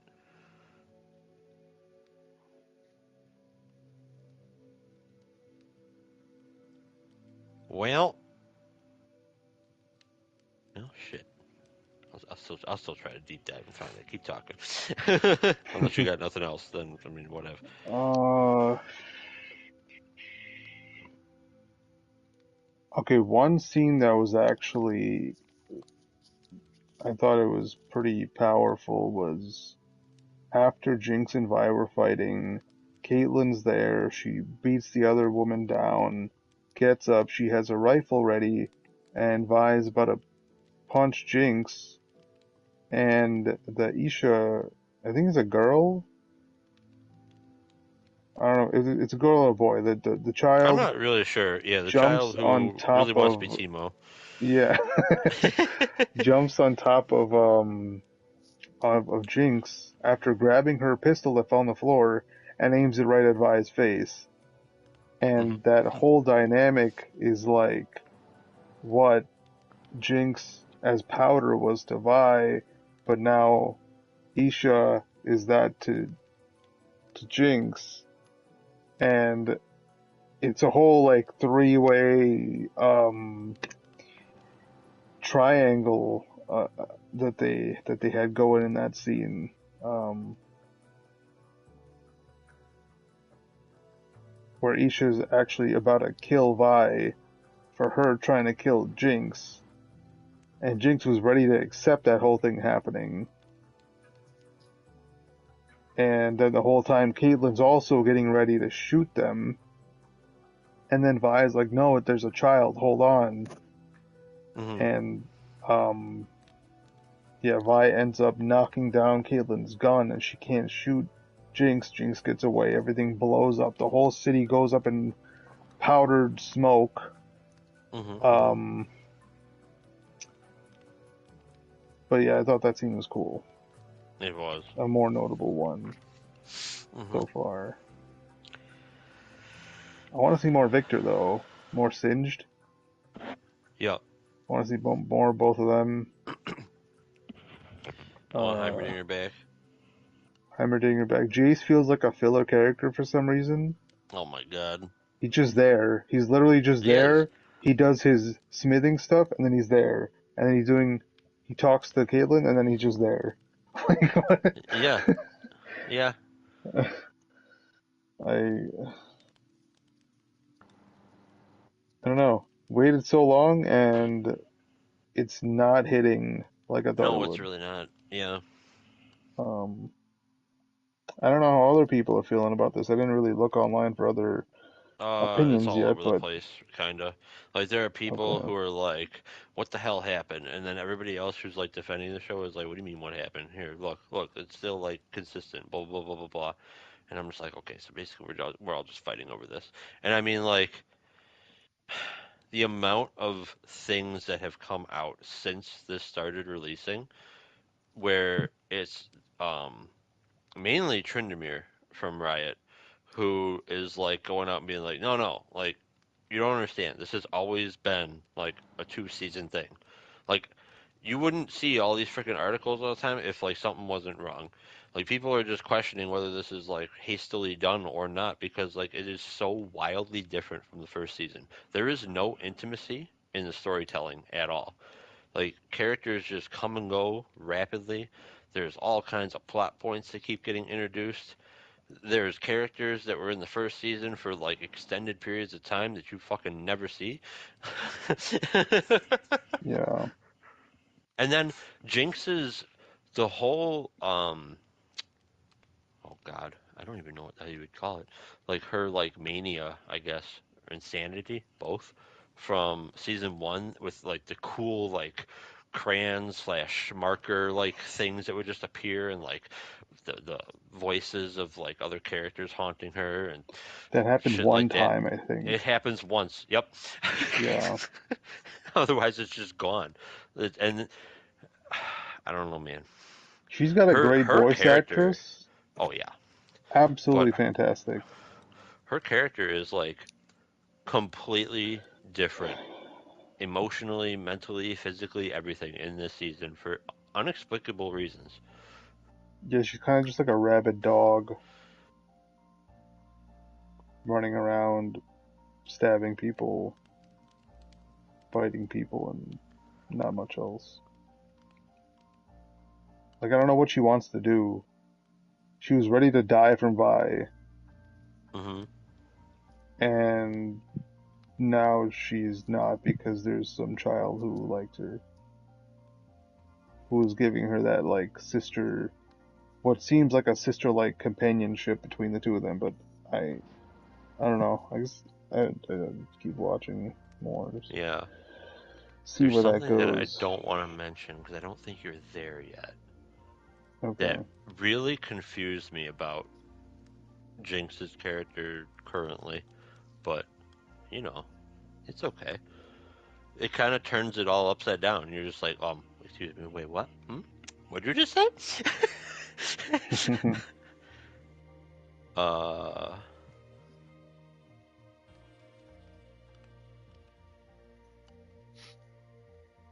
because I think it's episode 5.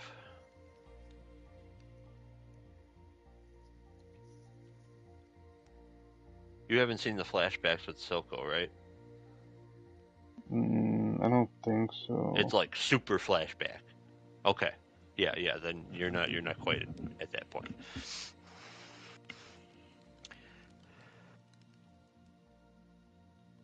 I found a reference point that wasn't a spoiler. When I say super flashback, I mean super flashback. Like fucking 40 years. 40, oh god. It was out of left field. Yeah, I don't think Silco's like 18.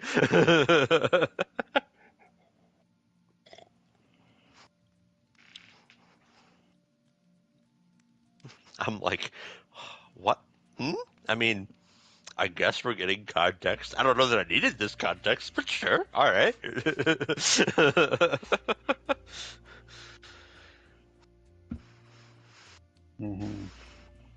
don't know, man. I don't know.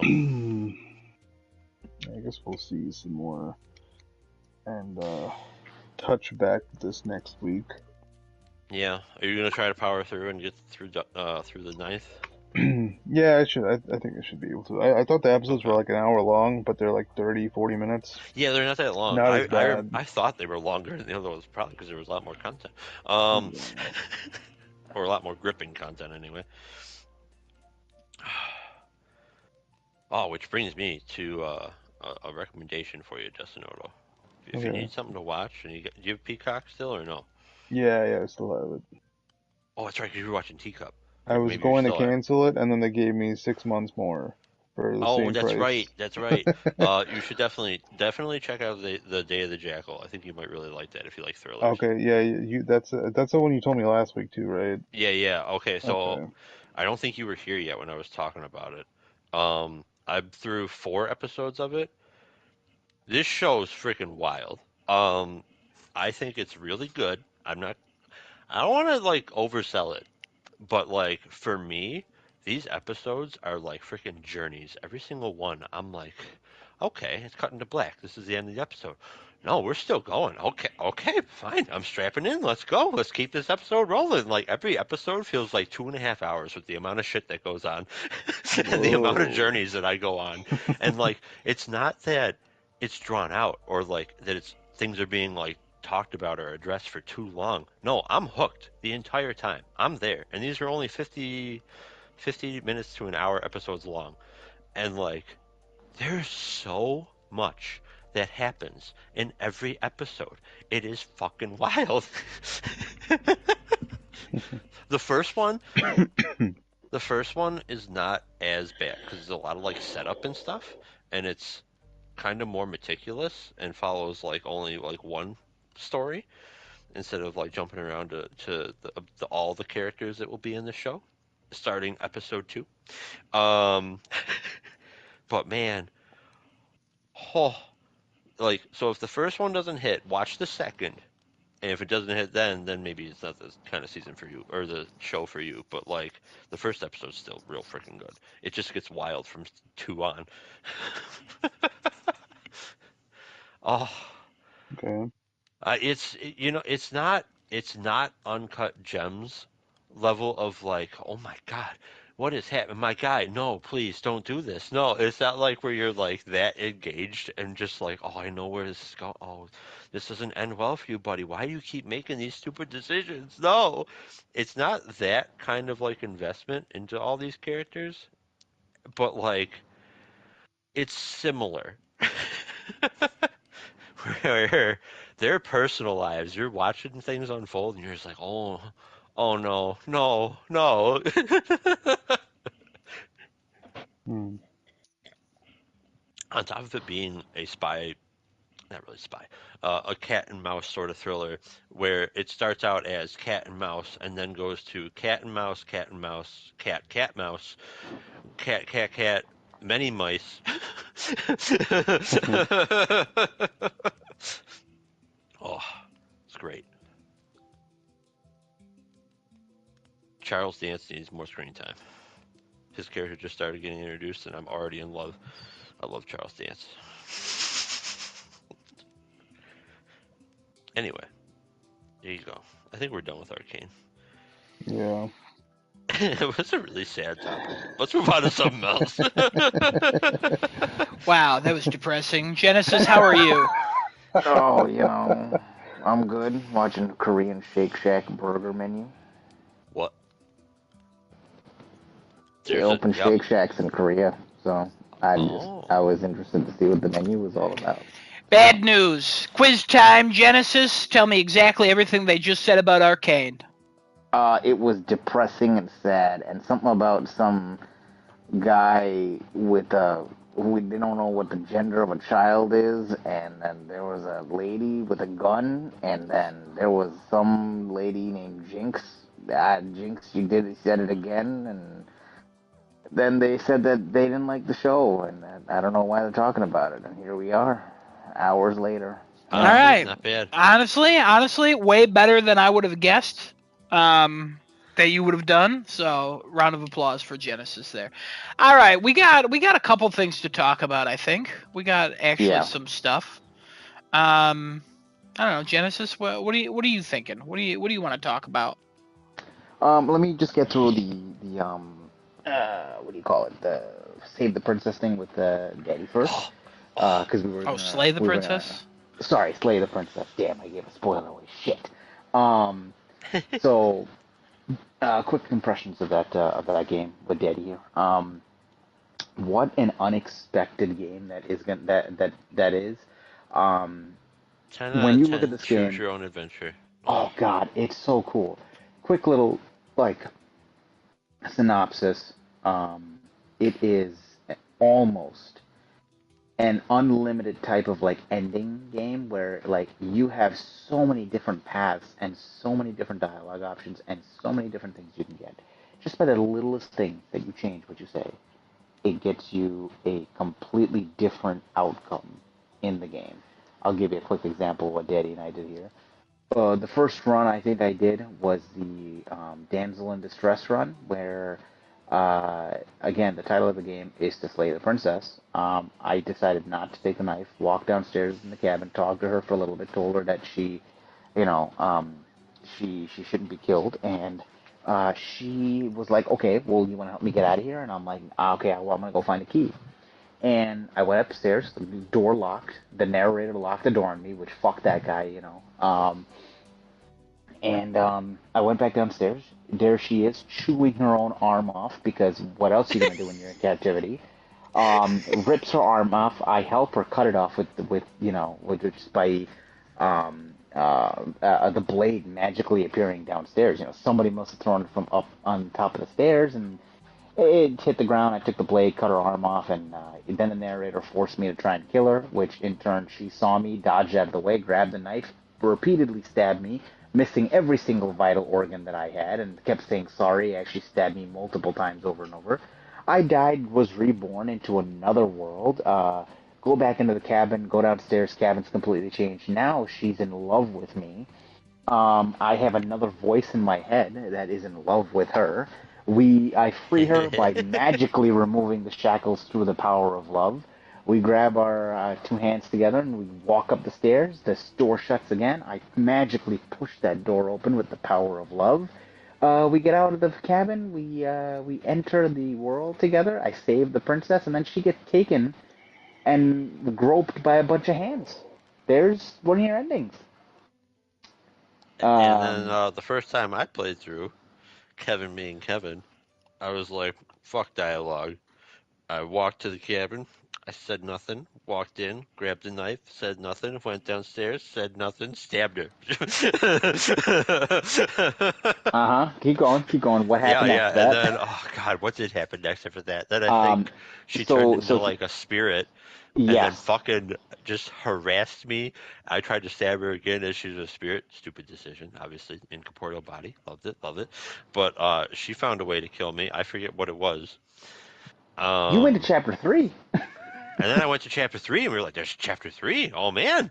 And then it You was were a reborn a wraith that second was time. after me. Yeah, yeah. Wraith was like, I'm gonna fucking kill you, and you're like, oh shit. And then the Wraith gets groped by a bunch of hands and gets taken away. In the end. Yeah, everybody gets groped by hands. It's real weird.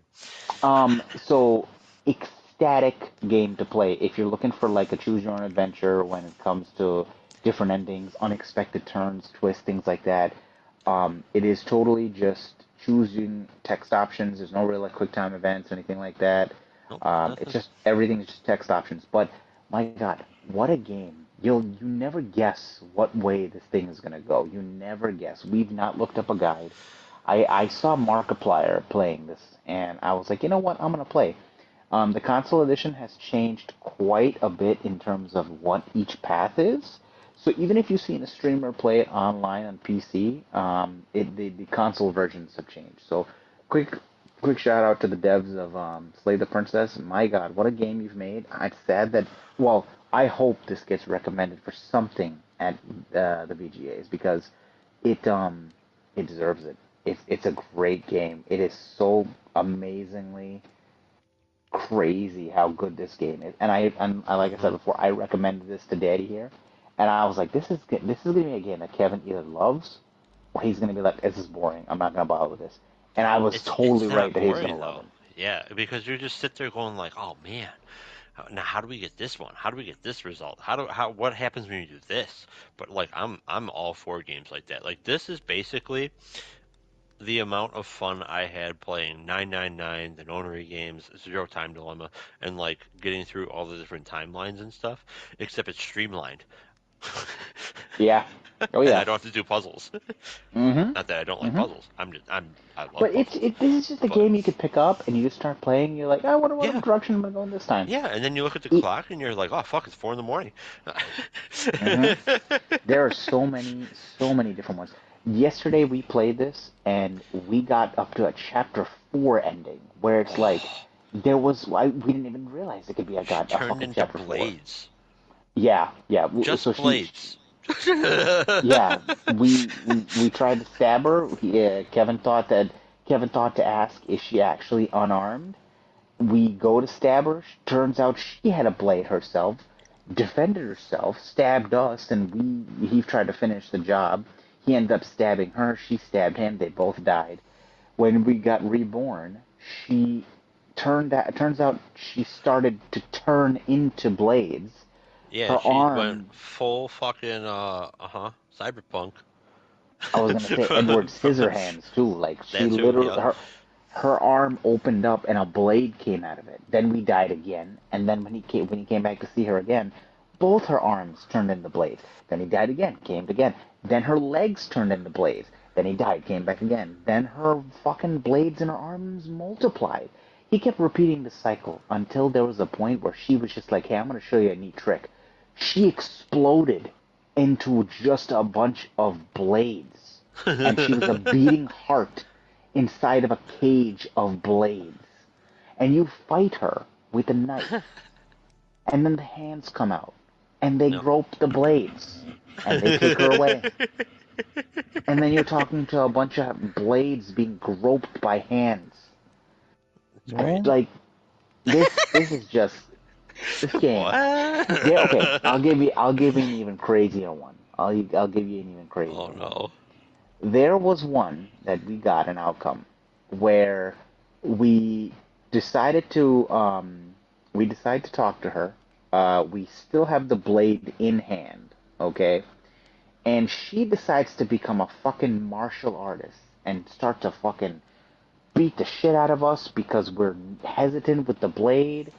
And she gets down and literally, I want to make a joke here, but I shouldn't make the joke. She puts her knee on our neck and kills us by breaking our neck. Right? Yeah, She don't just do puts. that. No Yeah, no, joke. I was gonna say it, but I shouldn't say it. Adam would be like, no, no, no, no. Yeah, I don't Um. care. Oh, okay. wow. Turn a new I leaf. she kills us and we get reborn, and she's a demon in a cave that just loves fighting. So Daddy is like, I'm gonna beat the shit out of her. He goes up to her and they start fighting, right? And then they end up keep fighting until one of them, I think she ended up killing us first Yeah. again. We die, we come back, and we see her now. She's formed into more of a demon, like a fucking feral demon at this point. Like she's got big ass horns, she's got hooves and things like that. She sees And us, right? I made And a joke about Mortal Kombat. and turns And out then it was fucking Mortal Kombat.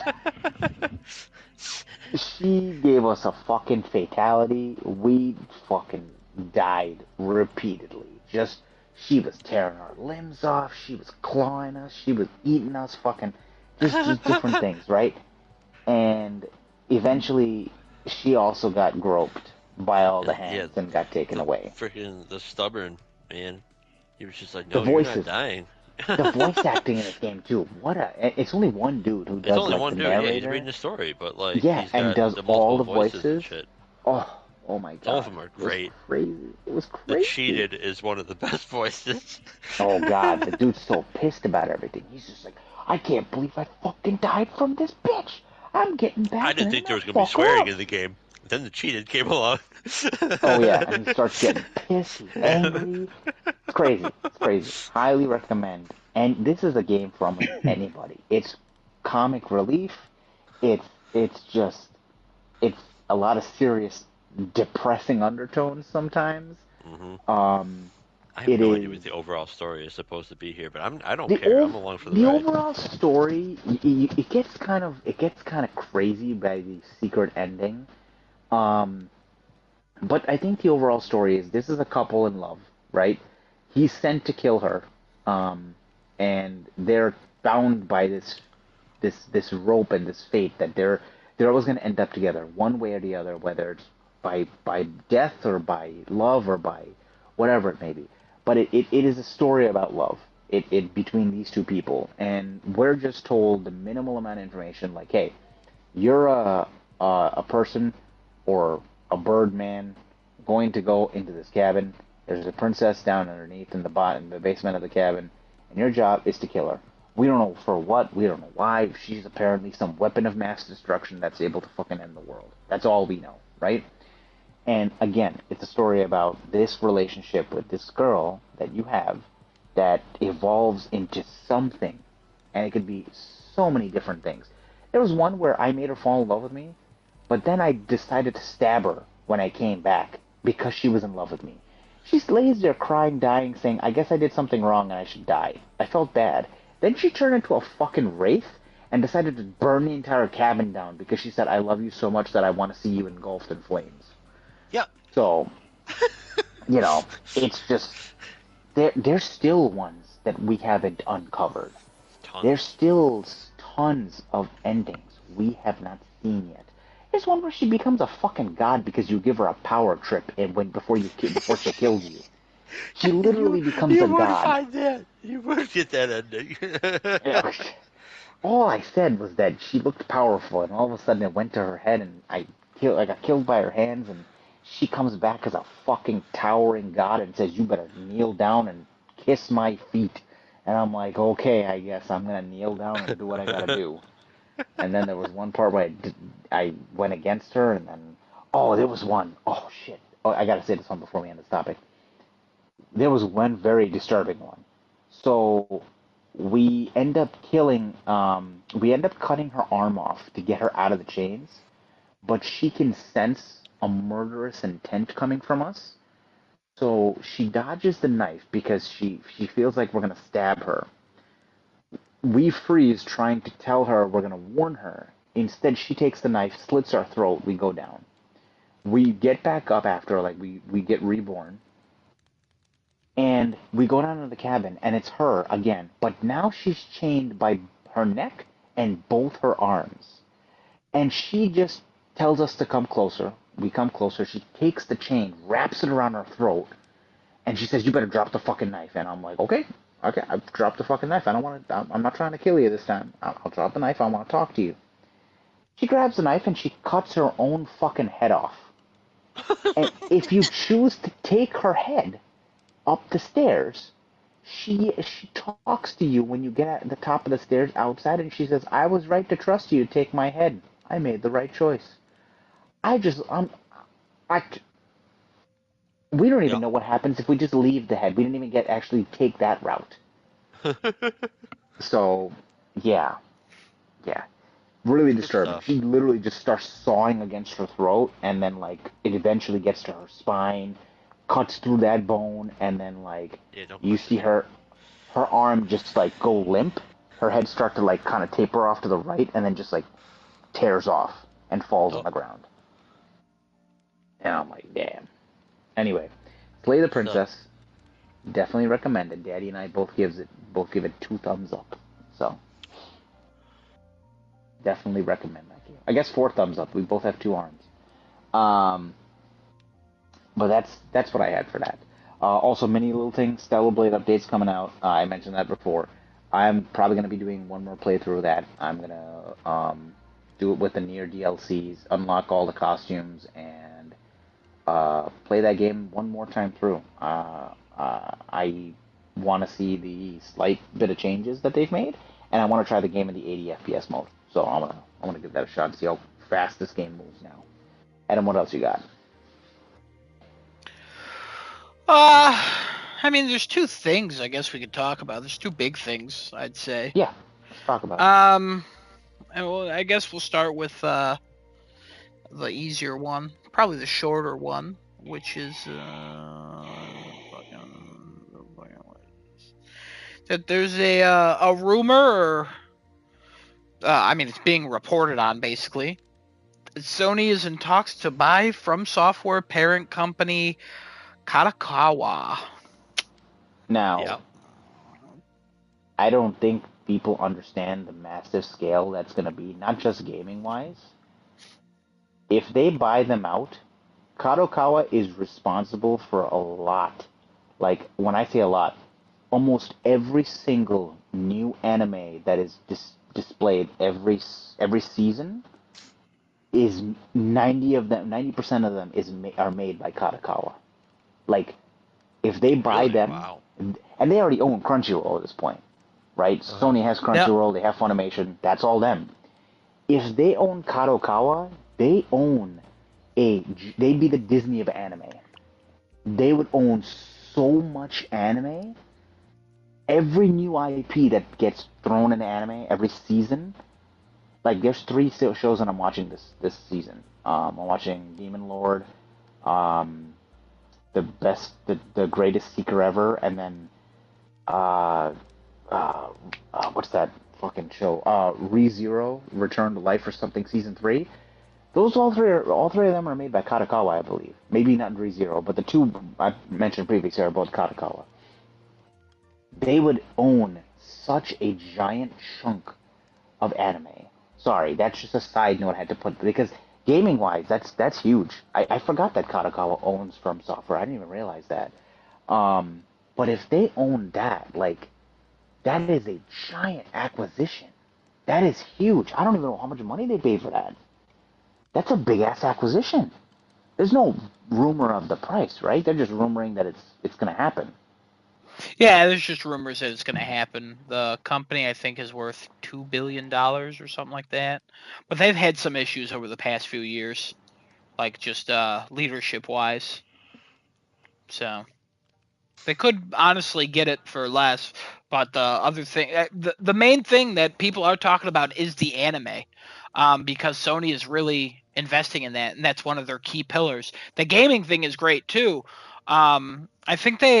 I think Kadokawa has like a 74% interest stake in From Software, and Sony has like a 12%. So if they bought it, they would be I mean, by far and away the majority shareholder of From Software, um, which is interesting. I don't know. Imagine making From Software a PlayStation Studios. That's crazy. Yeah, I honestly think they would do the Bungie thing with it. They'd be like, "Here's money. You do whatever you want." I don't think they would be like, So that tweet that I "Make think me stuff." you I did. you yeah you put out, the guy in there saying he's scared because of their track record with the previous acquisitions they've made. I mean, like the only one that, well, I shouldn't say the only one, Insomniac. but well, no, I'm saying like Concord's acquisition, like what the developer that they acquired for Concord.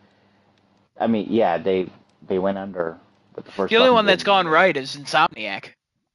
everything else has gone bad. Everything Really? else has either not put out anything or they've shuttered or laid off or closed. And Sony also announced in their earnings quarter, like, I don't know, a week ago, a month ago, whatever the hell it was, that they do expect to lay off more people. So, I mean, How?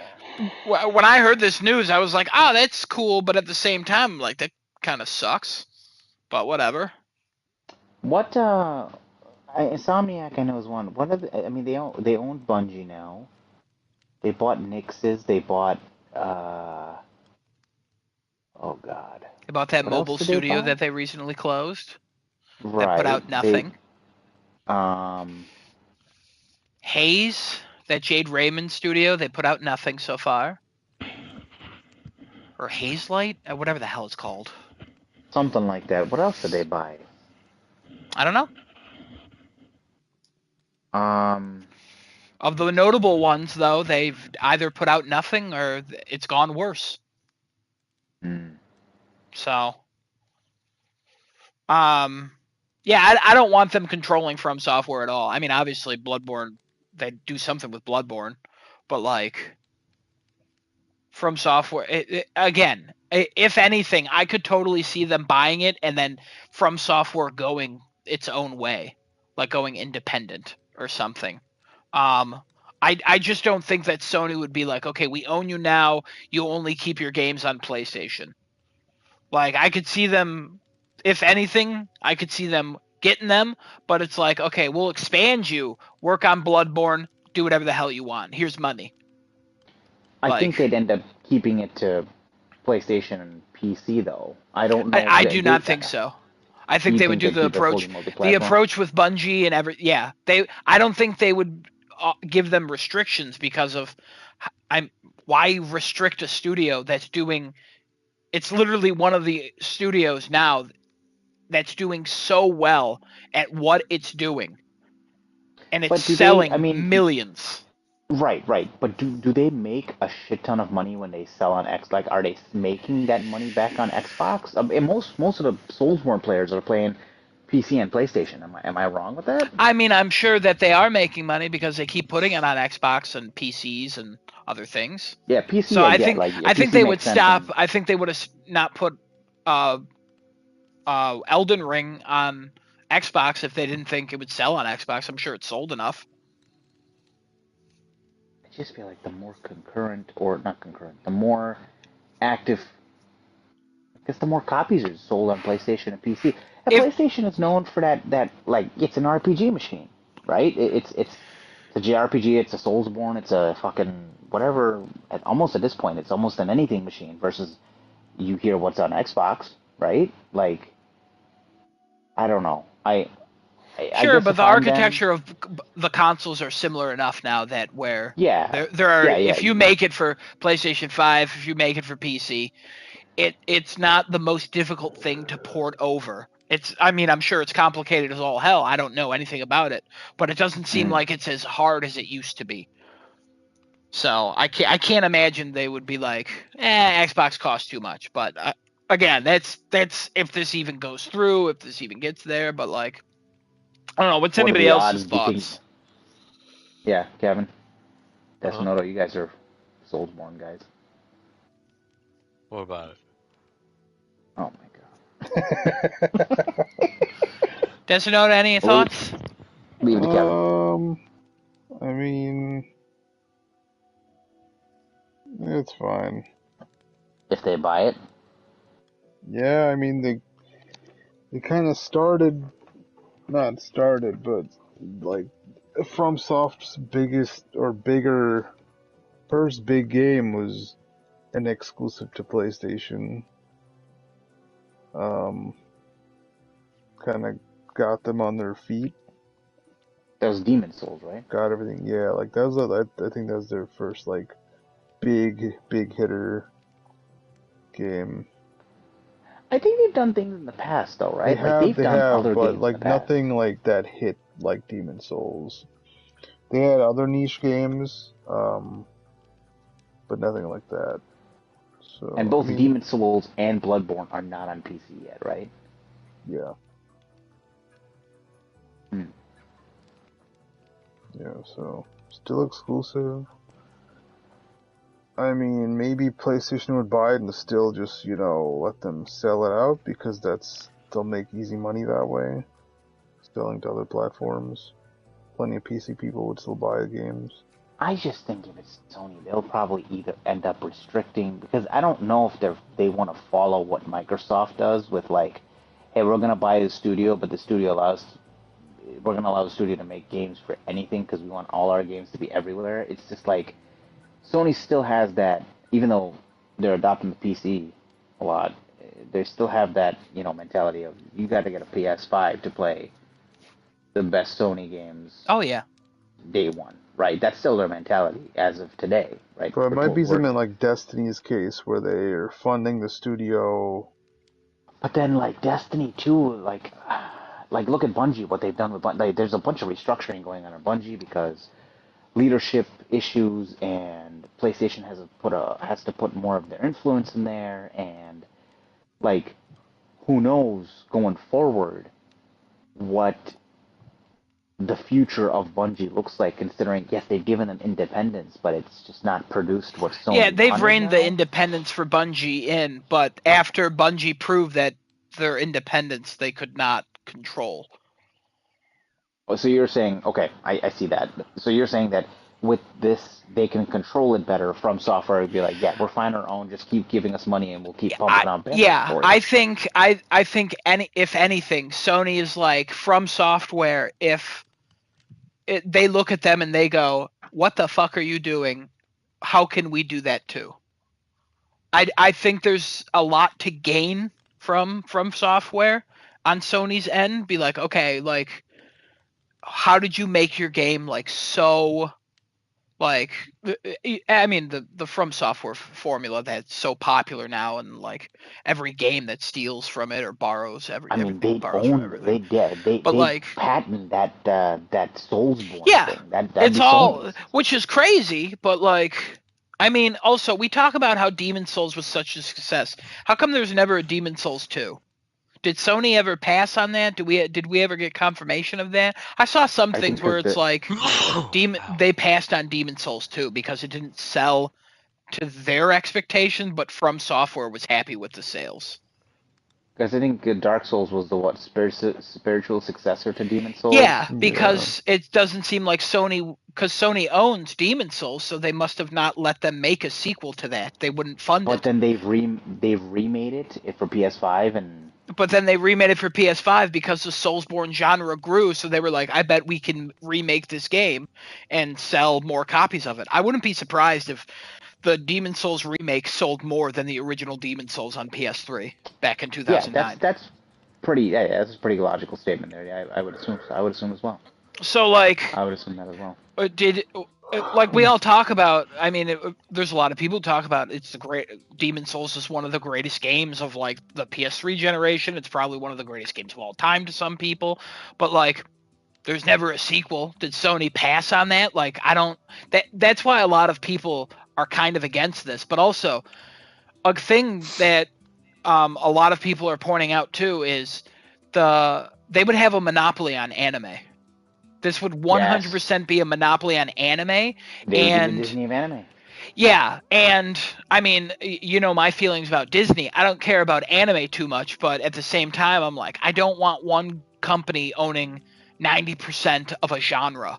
Like, It it would literally be like I kid you not. It would literally be 90% because of how no, much I they know. output.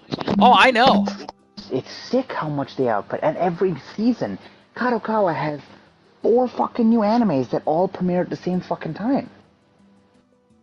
I Yeah, think and they it's even have their hands in some of the biggest fucking shonens out there. Not like it's not directly that they, they get revenue from them, but they put their hands in there. Like you're talking about Dragon Ball Daima, you're talking about My Hero, you're talking about Bleach, you're talking about One Piece. Like they have their hands all in that because they have stakes in those animes. That's why they can keep doing what they do. Like their budgets must be some insane, stupid amount they get every year to be able to pump out 4 different shows a season. do you think they'd keep those budgets? It depends. I mean, if Sony owns Crunchyroll and Funimation, they own the biggest streaming platforms for anime. They now own the company that makes all the anime for all those platforms. That's eliminating the middleman, right? They would essentially be obtaining all of that revenue. Now, am I right in this sense?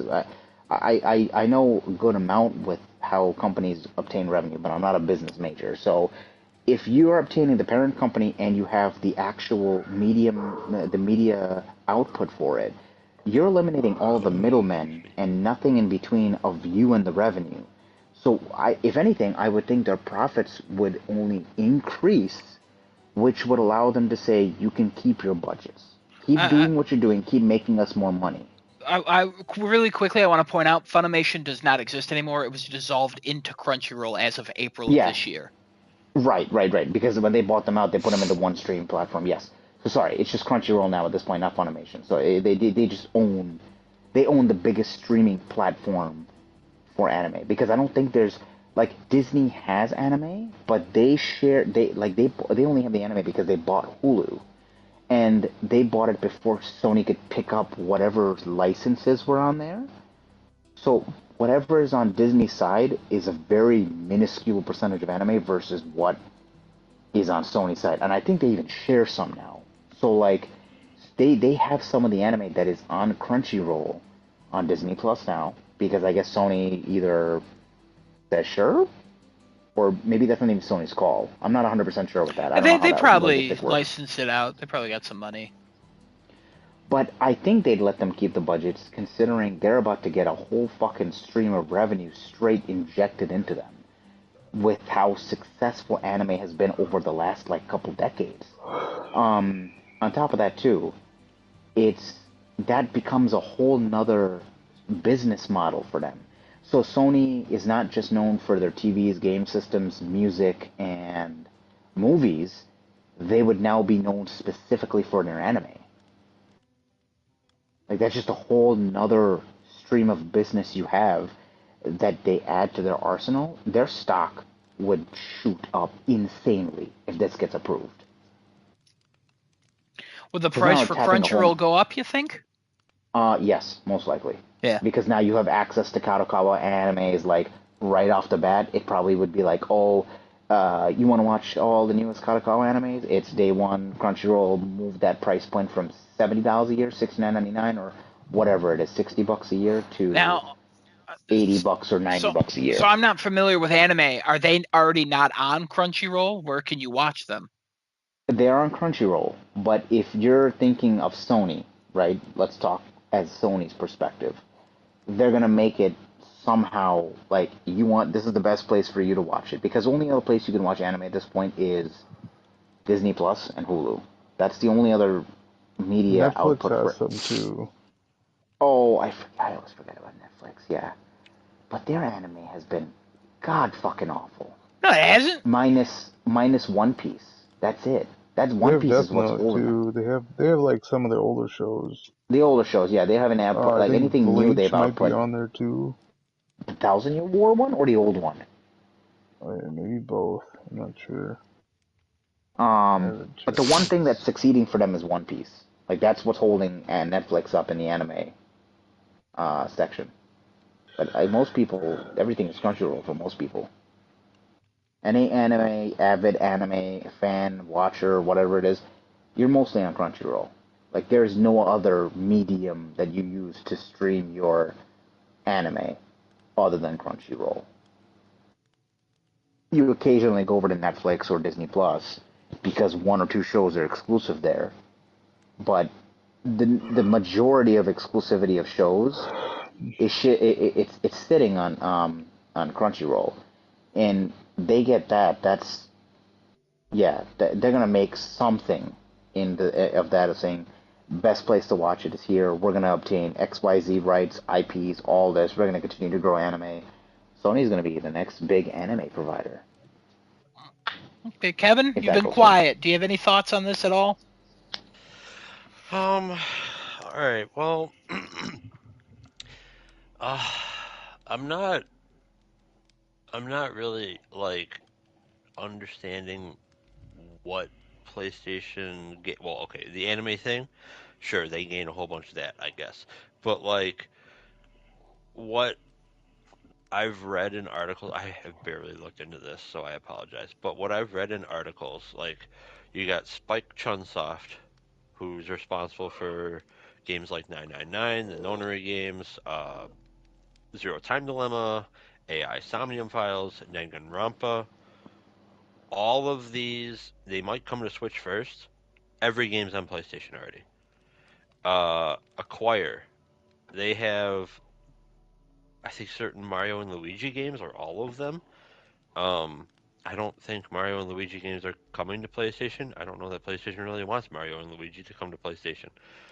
Like, this has to be some sort of other angle, and not all your shit gets released here.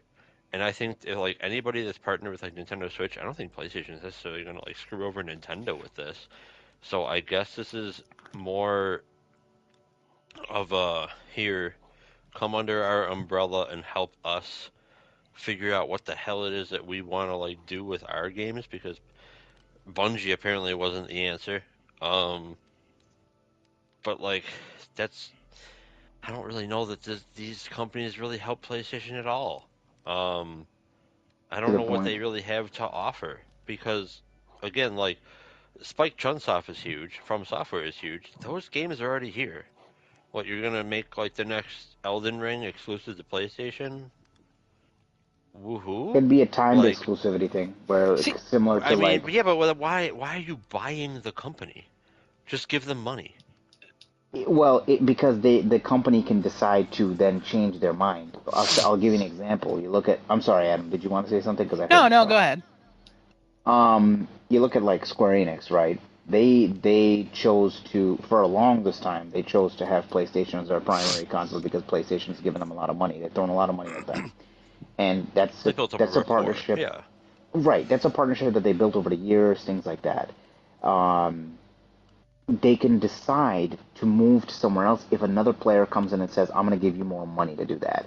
I guess the only difference is when you buy the company out, it's harder for that to happen because somebody has to acquire them or give them enough, way more than enough funds to be able to do that. Because once you're under somebody, it's kind of like, okay, you're now with us. And unless we abandon you, you're going to stay with us. I think it's more of a diversity thing for Sony. They want to be able to diversify themselves in terms of the gaming portfolio and what they can offer. Because if you look at what Xbox has been doing, I mean, they've bought so many different brands and IPs. Yes, they're not doing much with all of those brands and IPs, and a lot of the stuff they put out have been shit. But It's all bad, and companies get shut down. right. But if the angle, I guess, that we should look at for Sony is how much can they diversify their portfolio with successful brands that have been good to go in the past. But And I guess Xbox are trying to do the same thing because they picked up Fallout, Elder Scrolls, Call of Duty, and um, oh god, A bunch. I oh They mean, yeah, got yeah, a the bunch. notable ones, the notable ones, yes, the sure, notable ones, okay, but here's the thing about that. yeah. Call of Duty Black Ops 6 just came out.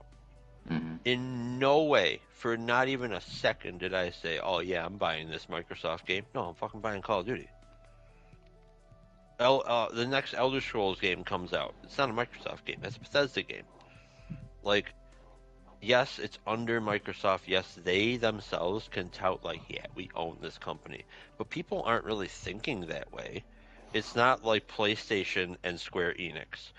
Like Square Enix has been and always will be like, oh yeah, that's PlayStation. At least for me, because like that's what they've released like everything on. Yes, they release things on other systems as well, but they're buddy buddy with PlayStation, and it's a good relationship. I guess Bethesda is kind of a good relationship with Microsoft. Bethesda kind of just does their own shit. Activision Blizzard just always does their own shit. Freaking Blizzard is now trying to do remasters of every Warcraft game and do 3 again because Warcraft 3 Reforged was so fucking bad. But I guarantee you that they're not going to try like that hard at all with that. It'll just be Warcraft 3 Reforged repackaged with Warcraft 1 and 2 remasters. Um, but like I, I I don't think know. I think what you're I missing is time. Over time, eventually, Call of Duty will be like, oh, that's an Xbox thing. But also, they are getting the money from the sales. They are reaping in the It's a benefits from royalty game. everything It's a Activision royalties Blizzard. game. That's what it I is. guess okay. It's how many royalties? Because again, and I'll use my least favorite company as a fucking example. Apple Oh, has a royalties game set up. Like they have royalties on their proprietary stuff that they've over the years either developed or acquired, right? And every company looks at that and says, "I want to be just like that." So, well, two different, completely different companies. I realize one makes phones, one makes games, right? But in the gaming section, it's how many royalties can we get that continue to fund the revenue we need to keep our business alive, right? So the more IPs you have under your belt, the more royalties you can charge now for, okay, this is a game, this is going to be our game now. This is under us, right? You want a piece of this? Pay us the royalty for it. That would be the only reason to keep things like the agreements open the way they have been because it's all about a royalty game from the other players. Like, how much money can they make by getting people to pay for the royalty for this game because it is a successful, well established, well known brand that people will go out in droves and buy. I think that's what it comes down to, really. I think that's the angle that Sony's but looking at. nobody's going out in droves to buy these games. People are How many buying. sales? How many sales does Danganronpa have? 300,000 tops. That's still a whole anime. community that buys How them. much did it That's cost to the- make? Was it profitable? That's the real question. It's not about I how mean, I guess many it that's fair. sells. It's more about, is it profitable? The smaller games, their experiences. It's not just about games for this, though. It's also about the anime. And that's one of the core values of their business now, where they want to be the top of they want to be the Disney of anime. Genesis hit the nail on the head with that. They want to be that. They want to be that more than anything else. And the From Software stuff is probably a bonus. Like, it's literally what every other company does, is purchase and purchase and purchase. And Kevin, I think you're thinking about it similar to how I am. Like, this does not benefit the consumer in any way. There is nothing about this that's going to make me a happier PlayStation fan. It's not going to make anybody on Xbox happier. It's not going to make anybody on PC happier. It's going to make Sony and everybody invested in Sony happier, because they're going to have more under their belt. They're going to own things that definitely sell. They're going to own a Stock lot price more is up. IPs. The stock price already went up 0.6%, which isn't a lot, but for a Sony stock, that's actually not terrible. Oh no, that's good. Yeah, like, they're definitely, if they get it at a good price, this will definitely help them achieve all of their vision that they want with what they want to do. Now, The revenue alone from anime is gonna just increase it'll their help. business Yeah. tenfold. Yeah, they'll be a bigger company, which sucks, because I, as much as I like Sony, as much as I'm a shill for their stuff, I do not like companies growing to a level that makes literally no sense. But it's how companies work, unfortunately. I hate it. I really wish they wouldn't buy this. I don't want them to become the Disney. I don't want anything to become the Disney of anything, and I don't want Disney to be the Disney of anything. Like, I like competition, but for some reason they all just gotta eat them up. And honestly, this is whatever to me, mostly because I'm just like, I don't play From Software.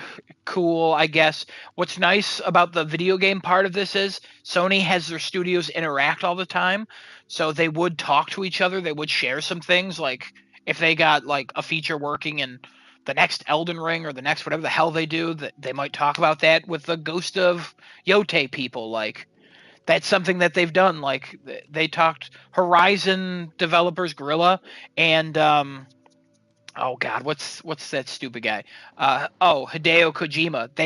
They shared stuff about the Decima engine. Like, they would literally communicate to each other about stuff, and it helped them each develop their games better and make them look even better, and like, just really stretch the limits of the technology. And Sony encourages that among their studios, and that's something I would love to see. I mean, I would love for that to be a more open thing in gaming, but like, Sony has always been very like open about that, how they want their Adam had a studios to great talk and example interact. too with Kojima. Like they didn't buy him out or buy his studio to put under PlayStation Studio.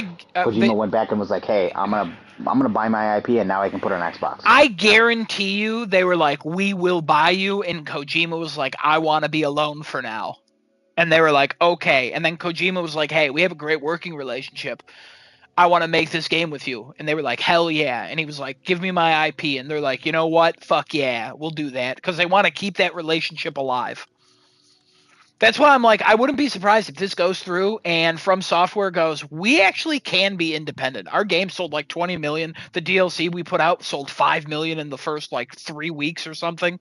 Like, I honestly think out of all of this, From Software wins the most. Like, I just don't They see get an anything endless bad. supply of money. They get like literally all of their dreams can come through with whatever Sony says. Oh, you want to make this? Here's an endless supply of money. Just write the amount you need on this check, and we'll get you ready. We'll greenlight whatever you need. Yeah, but I could also see Sony eventually being like, "Hey, rein that in, make it cheaper, make it cheaper." I know it's going to sell 20 million, but it has to sell at least 7 million copies. What's that studio that does that? Is that Square Enix? Or they're like, it sold 10 million. We needed it to sell 10.5. Failure. It's like, all right. Yeah, that's Square Enix for you. Listen, I'm a sucker for the games. I buy all the fucking games, but yeah, that's them. them doing that. Also, Kevin, think about it this way: would you rather have Microsoft buy them? Yeah, right. I mean, but like I said, like I or don't know. Amazon or Apple. Right. I mean, I don't care. Everyone's going to None of buy this everybody. affects me from any angle, so. Yeah, until we're all working the God From help us if Software Apple buys them. mines. What? You know what I mean? God We're all help working us the if fucking- From Software mines. Yeah, yeah. God, I hope. We might make more money. In the From, I don't think we'll make money in the From Software mines. I think we will. What are we All right, doing It's mining from for? Software's minds, all right? Like, everyone is going to die. If you freaking live, they're probably like, oh shit, you lived? Here, money. You know what? Maybe You know what I mean? What are we mining Yeah. for again? the Who mines. The children cares? yearn for them. Excuse me? Anyway.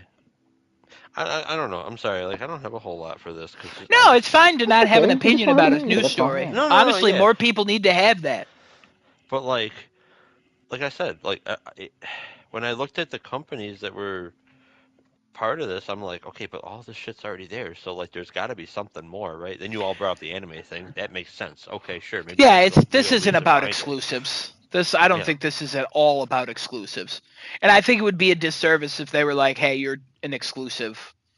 You're all Yeah. exclusive now." I mean, Danganronpa. I mean, if I don't they- think anybody would care, but like, it Oh, would be a yes, mistake. because that's really big on Nintendo. Like this, if they locked down these studios from working with Nintendo in some way, it would affect Nintendo. But I don't think Sony is really in competition with them at all. Also, can you imagine if Elden Ring was exclusive to PlayStation? It would not have sold as well as it did because it wouldn't have come to Right. PC day one because it's a single player game. And that's just not Mhm. what they do. They only do multiplayer day one to PC as well as PS5. But Yeah. what if they made it exclusive to PS5 and PC only? What if it just stopped coming to Xbox? Would that really affect the sales all that much? I think it would affect it enough. It would affect it I enough, don't. yeah. I don't know if it would. I'm sure. I'm sure it would be like, oh yeah, instead of making $2 billion, we made $1.7 billion or something like that. Like, I don't think it would be like, oh, that's crazy. But this is a company trying to make as much profit as possible. Like all companies, to make their shareholders happy. Yep. So and like they don't have any specific numbers that show what each console sold. It's just an overall number of like 25 million or whatever. Yeah, not that I'm aware of. I'm sure you can find estimates and stuff. I mean, guaranteed, it sold way more on PC than PlayStation. It sold way more on PlayStation than Xbox. Like that's people know that. But like, I mean, I think even what was reported not long ago is that Call of Duty is outselling on PlayStation on like way more than Xbox, but at the same time, it's on Game Pass, so who gives a fuck? Mm-hmm. Also, Xbox was winning either way because they're getting money from every copy that's being touched by everybody's hands. I love touching it. Royalties game. Digitally. That's what it is. They get royalties for that. Ridiculous. Ow. All right, Destino, do you have any closing thoughts on this? No. Great. All right, we're going to VGAs now. Yeah, we're not gonna do the like predicting our winners because we'll do that closer to it. We'll talk about our reactions to anything. Anybody have any thoughts on anything that's up for nomination? The obvious one, fucking Elden Ring's DLC shouldn't be there, but like we've beat that to death, I think, as much as we can. It's ridiculous. How the fuck does a DLC get nominated to be fucking Game of the Year? I don't care if the DLC was 25 hours, 30 fucking hours long. It's a fucking DLC. Don't. Stellar Blade should have been up there. Fuck that shit. That's stupid. Fucking dumb. How good does a DLC have to be nominated for an award for Game of the Year? I don't know. Fucking Cyberpunk That's my question. DLC was nominated not nominated for Game of the Year, but it was in the VGA last year as well. So it's yeah, wasn't it an ongoing game or whatever, or support or whatever the hell it goes? Or just a separate fucking DLC category. I saw. I thought that too, and then I saw something, and I didn't even think about this. Um, if there's a DLC category, are there 5 or 6 nominees a year for DLC? Absolutely. Yeah. Okay. What are the 5 or 6 this year? Well, okay. Now you get into the thing that I was going to bring up. What is a DLC and what is an expansion? And we'll start out with Diablo 4: Vessel of Hatred. Okay, that's one. Diablo 4. No. What is it? Elden Ring. Is it an Oh, expansion or a DLC? It's an expansion. Now, I why? think. Don't they classify it as an expansion? They do, yeah. Then But that's why it would be an expansion. I mean, on okay. You're not wrong, but like, what is the difference between DLC and an expansion? Because like, okay, now I need a DLC that's big boy DLC. Okay, freaking the DLC for Elden Ring. I'm pretty sure there was a shit ton of content in that. Yeah. So why is that a DLC, and why is Diablo 4: Vessel of Hatred an expansion? Or are we just splitting hairs over semantics? Gotta be honest, I have no idea. You know what I mean? I don't know what the Vessel of Hatred did for Diablo, and I also don't know what Shadow of the One new Erdtree did for class Elden Ring. I don't know what Shadow of the Erdtree did, but we have Desinoto. Diablo 4: Vessel of Who Hatred. didn't play it? Oh, I thought you did. Desinoto. No, I didn't get to that He hasn't even beaten the game. yet. And he hasn't like played it for halfway through. I feel like I months. just got shot. Anyway, Diablo 4: Vessel of Hatred added a new class, extended campaign with obviously like a new ending, new bosses, blah blah blah. New end game shit. I believe it adds at least one new zone to the map, and like loot and gear and shit.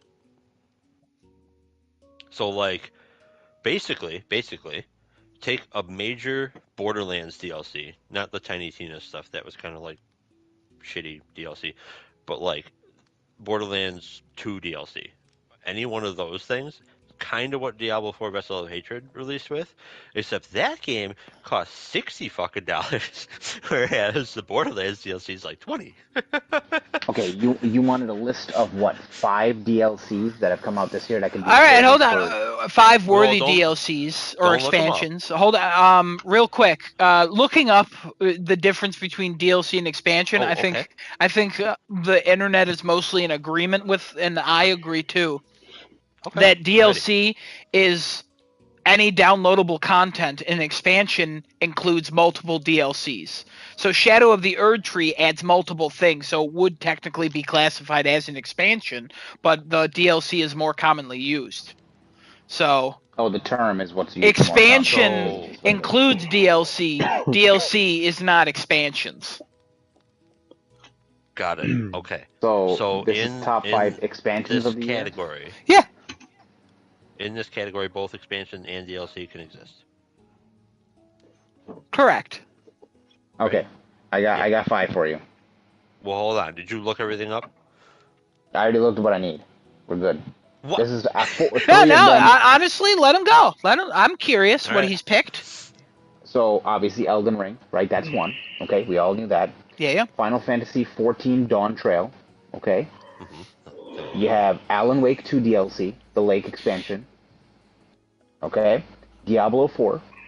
All right. And Destiny 2, the final shape. Those are 5 right there. Destiny 2 gets weird. Ooh.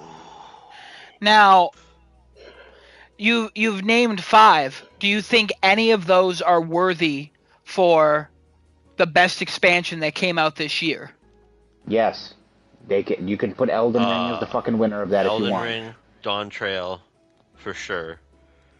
The final shape. Don't look at what happened after the game dropped.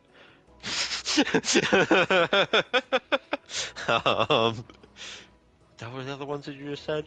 Oh, Diablo Alan 4: Wake Vessel 2. of Hatred? Yeah. Alan Alan Wake Wake 2. 2. I didn't even throw Final Fantasy 16's expansion into here. The Rising Tide and the fucking the Dredge got new Fallen. DLC this year. The Iron Rig, I think it was called. Like these are noteworthy DLCs that have. I'm not talking about Stellar Blade DLC, obviously, because that's just some skins that got added, right? But noteworthy Vampire Survivors got owed to expansions. Castlevania. Like, there's no reason. There is no reason why this cannot be a separate fucking award subtopic that says, hey, these are all the noteworthy because every fucking year there's noteworthy fucking DLCs that come out that Remnant 2 people got like. DLC Rem- 3. Remnant 2. I didn't even talk about Remnant 2's DLCs. The fuck? And yes, they can be think that's all I worthy got. to be the game of. I'm sorry, the DLC of the year. Like, there's no reason why this is not a separate category. This is lazy bullshit. Fucking stupid shit that Elden Ring is in there. Actually, Yeah, I'm and if not that mad about fucking it. wins, like, Prince of Persia oh, DLC that finally came out that expanded the ending. God. I'm never watching another fucking VGA ever again. Good. Fuck that Whoa. stupid thing if they win. If that, I'm never watching another one again. Fuck that. Oh Wonder man, we got another thing Woman! for him to be mad. We got another thing for Oh, him and that to would be make mad me at. the most pissed off if that wins. The What? most pissed off. Nah, it's The- Astrobot. If Astrobot wins, I'm happy. If Final Fantasy It's not VII an wins, if. I'm happy. If Final Metaphor Fantasy wins, VII I'm won't happy. win. Whatever wins, I don't care. As long as it's not Elden Astrobot. Ring, it's fine. That's fine. Astrobot That's will good. win. Okay, that's fine. Whatever wins, Adam's I don't gonna give a rake shit it. as long as it's not Elden Ring. I've predicted all of these. It's true. If it's not Astrobot, I don't know what else it would be. So, and I'm not As even long as just it's not saying that Elden because Ring. I've played Astrobot. I'm saying that just because the consensus is that's the best game that came out this year. I mean, As long as honestly, I it's wouldn't not be Elden Ring. surprised. Metaphor, I could see winning if it appealed to more people. Mm-hmm. I haven't played Metaphor yet, so I wouldn't be able to say. That's the I'm gonna agree with what you're I saying. don't have to play any of these games just based on all the information that I take in on a daily basis. Those are the two. Mm-hmm. Like Shadow of the As long as it's Erd not Tree, Elden Ring. cool. It got nominated, good, great, whatever. I don't care. Like I if that wins, I'm not gonna say I'll be upset, but I'll be like, all right, whatever. Because I don't. We talk about this award show every year. It's not real. It means nothing. Right. I know, but it's not something. It shouldn't just be I don't care. It should just be like, what the fuck are you guys doing? Get your fucking shit together and stop doing stupid shit like this. Okay, let's also it is, I remind don't care. ourselves I want the trailers. Exactly. Let's also Mafia's going to be here. Get excited. But also Frickin' let's 007 remind might ourselves. be here. Get excited. I'd be shocked if it is. But let's just remind ourselves that this is voted by like people in the industry, not the game awards themselves. These are people that are in the industry that do reviews throughout the year.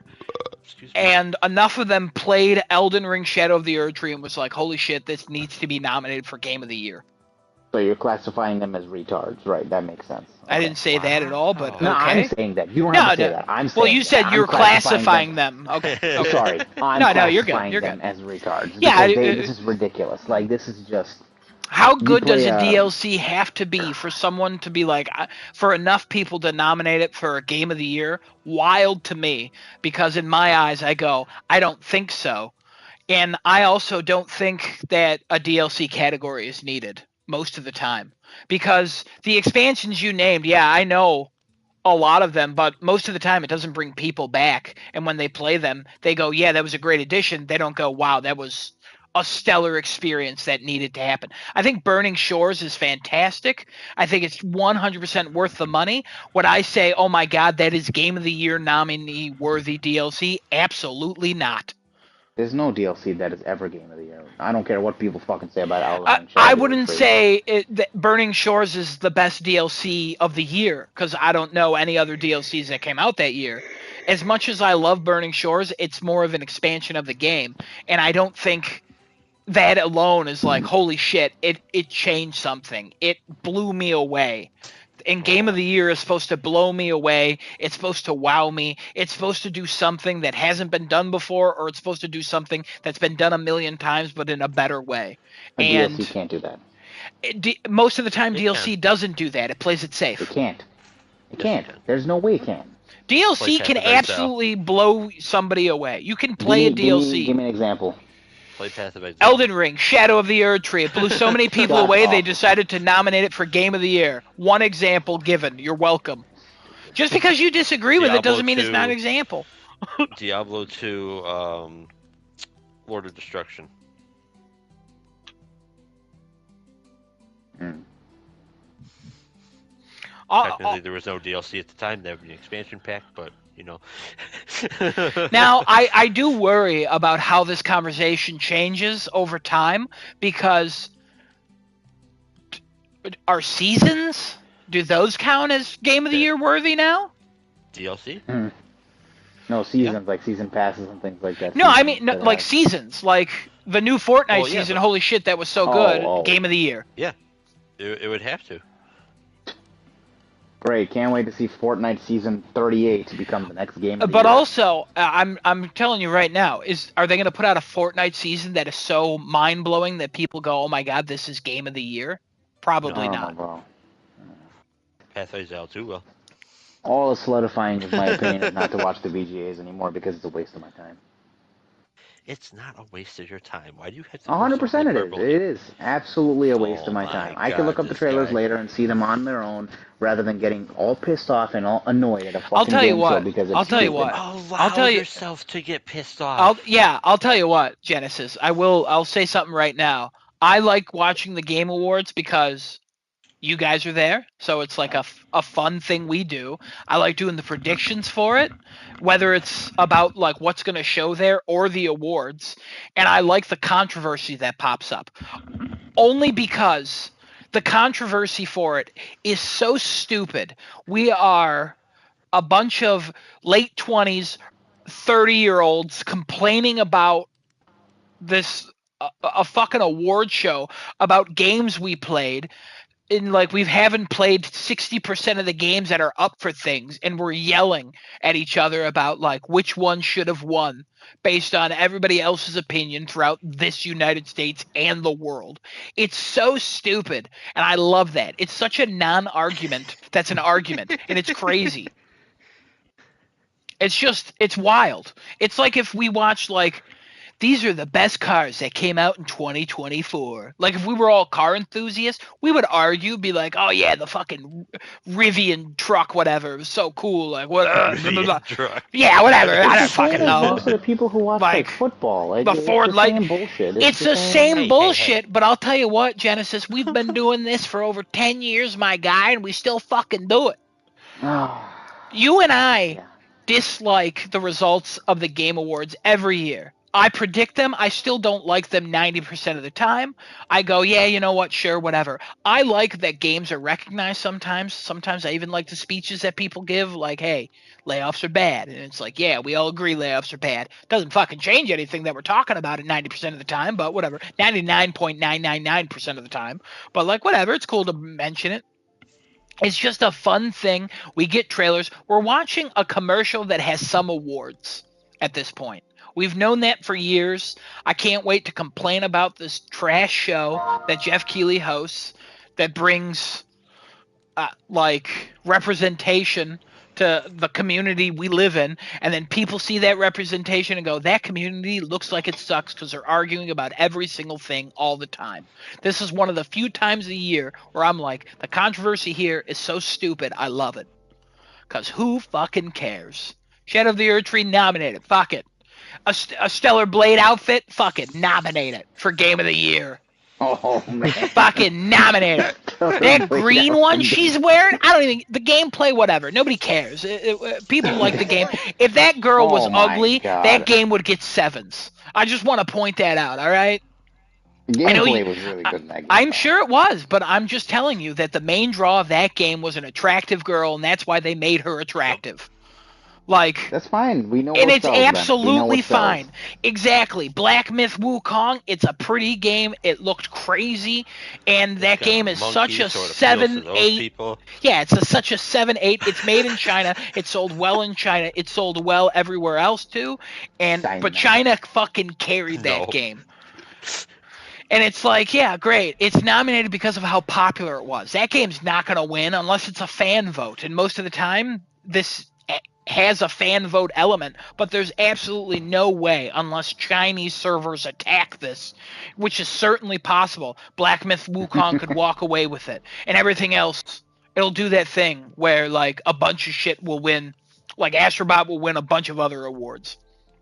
I think the one where it's going to be the most contested this year, Score. I think that's the category that's going to be the most So contested better this year. win that shit.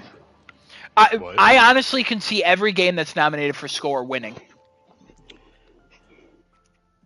Wild. I didn't know all the categories were out. All the categories were announced the exact same day. Everybody did not care about them because they were so mad at Shadow of the Erdtree being nominated for Game of the Year. I didn't. And the reason they made a comment about it, like a week before or a few days before, is because they already knew it was going to be nominated. And Jeff Keighley was like, yeah, of course it could be nominated because people already voted on it. And he already knew what the nominations were. Or he had some idea. Like, hey, you think it's stupid? Sure. We have our own award show. I know what's going to win for me. I know what's going to win for me. Mm-hmm. Yeah, we all know what's going to win for each other. Yes. Yeah. I would argue that our award show is better than this bullshit. Yeah, Wow. I mean, I disagree with every award you give out most of the time. Yeah, that's fine. That's okay. The wonderful diversity of our opinions. Best movie of the year, Smile 2, though. That's a no-brainer. Yeah, no, that's you know what I mean? That one was Oppenheimer this year. No, that was last year, right?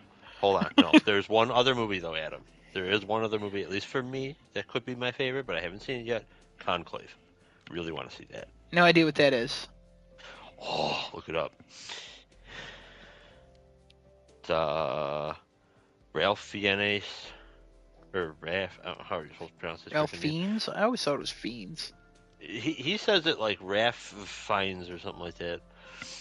Real weird. But anyway, he plays a cardinal, and it's like a new pope needs to be like elected, and some like random cardinal nobody's heard of. Like, why are there like involved, 90 and, like, pope things going on? I don't know, but apparently this movie is like freaking phenomenal. Yeah, this looks whatever to me. Oh, okay. See, it's right up my alley. So it's based on a book. Oh, interesting. It's probably gonna be boring. Yep. I'm here for it. Oh, Stanley Tucci's in it? Yep. Oh, so is John Lithgow? Oh, damn. Stacked cast. Yeah, it's got a stacked cast, yeah. But why are there so many Pope things?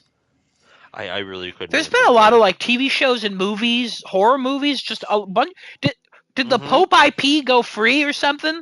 Like Popeye and Mickey and Winnie the Pooh and all that? Like, what's going on? I don't know. The copyright on Pope end? I don't get it. I don't get it. But all right, Destinota, you didn't really talk too much during that. What do you think about DLC being nominated for Game of the Year? Probably doesn't belong there, but you know. That's the appropriate reaction. Most anticipated game, Metroid Prime 4 Beyond is one of them. Wait, what? Yeah. And then GTA 6. I mean, GTA 6 is going to win this hands down for that. Like, I didn't vote for GTA 6 when I voted. Would you? Oh, Ghost of Yote is also. Hell yeah, baby! You kidding me? Yeah, but GTA. I mean, GTA 6. Yeah, no, that's exactly why I voted for Ghost of Yote. Let's try to pull a little fast one on everybody. But yeah, the most anticipated game is. I can't believe Metroid Prime isn't there. What the fuck? Let's also remember, guys, that everyone's opinions are bad. That the Oscar for Best Fan Scene was the Flash scene in Zack Snyder's Justice League. Let's just remember that people voted for that. All right? Oh, a tough one this year is going to be Best Fighting Game. Not really. Actually, it was tough last year too. Tekken 8 came out this year. Dragon Ball Sparking Zero came out this year. You have the Marvel vs. Capcom game that got revitalized this year. There was one other one. Hold on. The other one is Grand Blue. Yeah. And then Multiverses got taken back again this year, so like it came back again. It's a fight between Marvel vs. Capcom and Tekken 8, I think. But if Dragon Ball wins, hey, good on them. That'd be great. Also, Spike Chunsoft, interesting. How did this woman from Star Wars Outlaws get recommended for best performance? Because she probably had a great performance in the game, and the people who played through it liked it a lot. Okay. I didn't know those people It exist. should have been Ness, How- but it's okay. Kevin. What? It's Also- Star Wars Adventures of Nyx. Also, Sony, 10th year in a row, they had a game nominated for Game of the Year. They're on a roll. They're on a roll. You know what really confuses me? Innovation and accessibility. Everything in here. None Okay. of this makes any sense to me. Why? What accessibility is in Prince of Persia: The Lost Crown? I don't know. Their game has like next to no options at all in it, from what I remember. Oh, it's gonna go to Dragon Age for the best dialogue in the entire industry. That has I already nothing to voted do for with it, too. accessibility. Yeah, that's not accessibility though. I don't think I you know know, what I don't know why it's- accessibility is. Okay, now all right. No. See, this is the thing I always complain about you, Genesis, where you hear the talking points online of the wrong communities and you just repeat them here without doing any background into it. Okay. Ooh. All What, right, what nice. specific line has annoyed you so much in Dragon Age that you decided to bring it up? I'm just making a joke. I understand accessibility is not that. I wonder why it was nominated because I don't know what accessibility options are there. I was just making a joke. Then why speak on it? Like, what joke? All right. What funny part about that? Like, maybe I'm just missing the joke, but where was the comedy?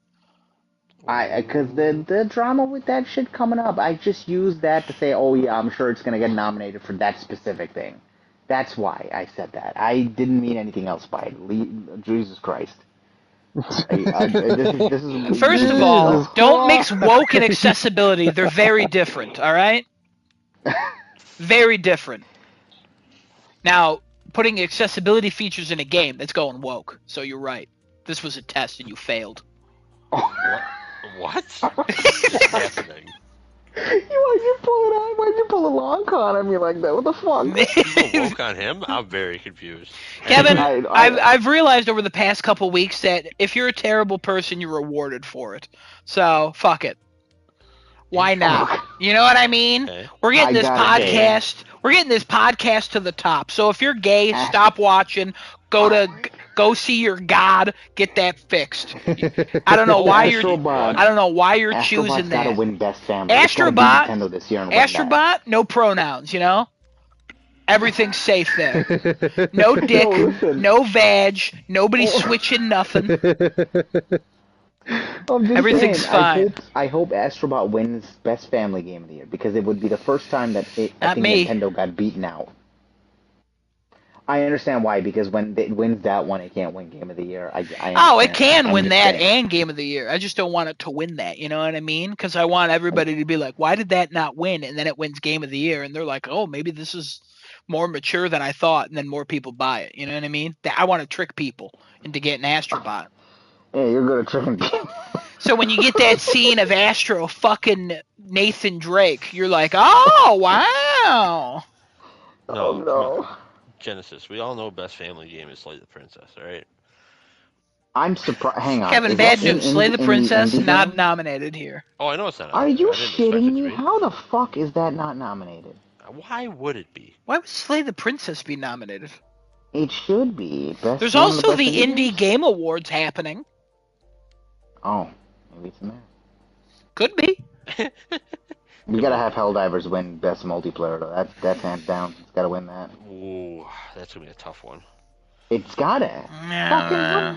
Why does it Again, gotta? I That game had so much controversy around it, and Okay. it went through a spell where people fucking hated it. yeah, it But did. it was It the absolutely biggest did. movement that I've seen was. in a gaming community as of It was. today. That right? was the plus, but that was at the beginning. So we gotta see Right, if that that's- lasts. If that lasts, that's all. Otherwise, it's Call of Duty. I can't see that. That's yeah. I'll Best read out the adaptation game of the should be- multiplayer years. game. I'll read out the game of the year's nominations for indie game. There are 1, 2, 3, 4, 5, 6, 7, 8, 9, 10, 11. Adam weirdly. audio design for Astrobot, I think, right? I'm gonna vote Astrobot No for idea. audio Don't design. care. Oh. Game of the year at the Indie Game Awards are 1000 X Resist, Animal Well, Arco, Balatro, Crypt Custodian, Lorelei and the Laser Eyes, Yes. Mouthwashing, Neva, What? Nine Souls, UFO 50, and Elden Ring Shadow of the Erd Tree. What? I'm kidding about that last one. I'm kidding about that last one. Kidding about that last one. No, UFO 50 was the last one. A lot of people are thinking Animal Well or Balatro for this. Yeah. Lorelei and the Laser Eyes is a big one. Neva's kind of a big one. But that's also one that plays on your emotions about dogs. So that one might not win. But like, also Animal Well is up for solo development because it's one dude. Yep. So So yeah, the Balatro- Indie Balatro Game just Awards. a card game? Is that what that is? Yeah, it's more than that. Balatro is an experience. Yeah. It is a roguelike poker game.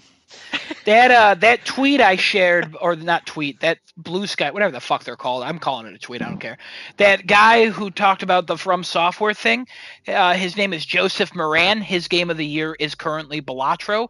He is the host of the second most popular PlayStation podcast in the world. Wow. So Who's the first? Us? no, I think it's the Kind of Funny people. I honestly don't even think that he might honestly be like in the top 3 or something. I don't know what it is, but he's really up there. Kevin pretty well. Yeah, it was very funny. I'm glad you understand what a joke is. Oh, thank God. you. Hey, he was late, Kevin. I'm allowed to do this. That's the rule. If he's late, I rule can now? fuck with him. Oh. I can fuck with all of Okay. you, but Desinoto's half asleep. And Kevin, you don't care. Or if I push you too hard, you just get quiet, so it's not as fun. Who are these content creators of this? Who the fuck are these people? I Why could is one not of them a tell you fucking one of Bengali them. Kid? I could not tell you one of them. You say a Benghazi kid? No, Bengali. Bengali Kid. Why is one of them a fucking Bengali Kid? Like, what makes you think that you should be in this, you fucking Bengali Kid? I'm voting for the VR, the augmented reality anime girl. That's what I'm voting for. Fuck the Bengali guy. You don't deserve to be. I did not vote in that one because I was like, I have no idea who any of these people are. They're all bad. It's fine. Who the fuck are these esports I voted for players? Why Faker is- though. Oh, it's just I'll Faker. vote for Faker. Okay. Always I got to vote for disagree. Faker. Fuck yeah. I'm voting for Billy Billy Faker Gaming. Senpai. Billy Billy Gaming. I But like yeah, her we'll name, we'll Billy go Billy. through. No, fuck BLG. T1. Oh, okay. We'll go through the Ooh, nominations BLG. when we get closer to Billy the Gaming. Game Awards. We'll do our predictions and stuff when we get closer as well. T1. But yeah, this is one of the years where I'm like, best performance can go anywhere. Like, Just Ben there's Starr. Always there's a Ben few Starr. of these where I'm like, I have no idea. Best narrative, no idea. Ben Starr's not It's just Ben nominated. Starr. It's all the time. Just Ben Starr. Even if he didn't do anything, it's Ben Starr. He was. I mean, I don't disagree, but he's not nominated. I know, but it's just Ben Starr should win it all the time. It's just Best continuously. adaptation. First of all, why is Like a Dragon Yakuza on here? All right. I don't know, bro. Because they ran out of things to put in there. I Yeah. voted See, Arcane anyway, so that's fine. you voted Arcane. Excuse me? Final Fallout. Fantasy 14 is being ported to mobile? Fallout. Fallout's the answer. Fucking better win it. Fallout's the best one. Yeah. Fallout was so good. Oh, Daddy, did you hear me? no. FF14 is being ported to the phone. Okay. Okay. How? See that? I predicted what Kevin would say immediately. What do you mean? What do you mean? Oh, alright. How? How the fuck is it getting ported to a phone? Phones are powerful, man. I don't know. Maybe you should work in the So- phone industry to figure that So out. wow. You're okay. probably right, I should. No.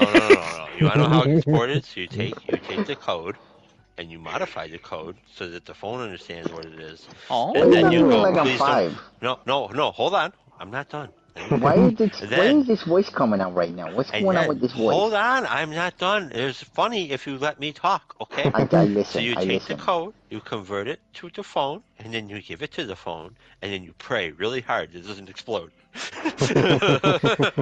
And then after 2 And that's hours, how your you port it phone to the phone. dies, and then you crash your car, and then you're in the wild, and you die of starvation because you can't call for help because you were a loser playing Final Fantasy 14 on your phone. Get out of here, fucking In a Tesla. losers. In a Tesla. Oh God. Yeah, isn't that the one that you can play shit like Yeah. have Well, Steam maybe you could installed? play. No, they're playing on their Maybe you phone, could Kevin. play. Maybe you could play Final Yeah, Fantasy through 14 Steam. in Big your picture. Tesla on the big screen. I'm sure that's coming too. Oh, interesting. Okay. Is it still Steam Big Picture if it interfaces with your phone? That has a smaller picture? I don't think so. Is Steam Big Picture even a thing anymore? Do they still call it that? I think so. Huh. I know I accidentally went into that mode when I pushed the PlayStation button on my controller once. Oh yeah, don't do that. Don't do that. It hates that.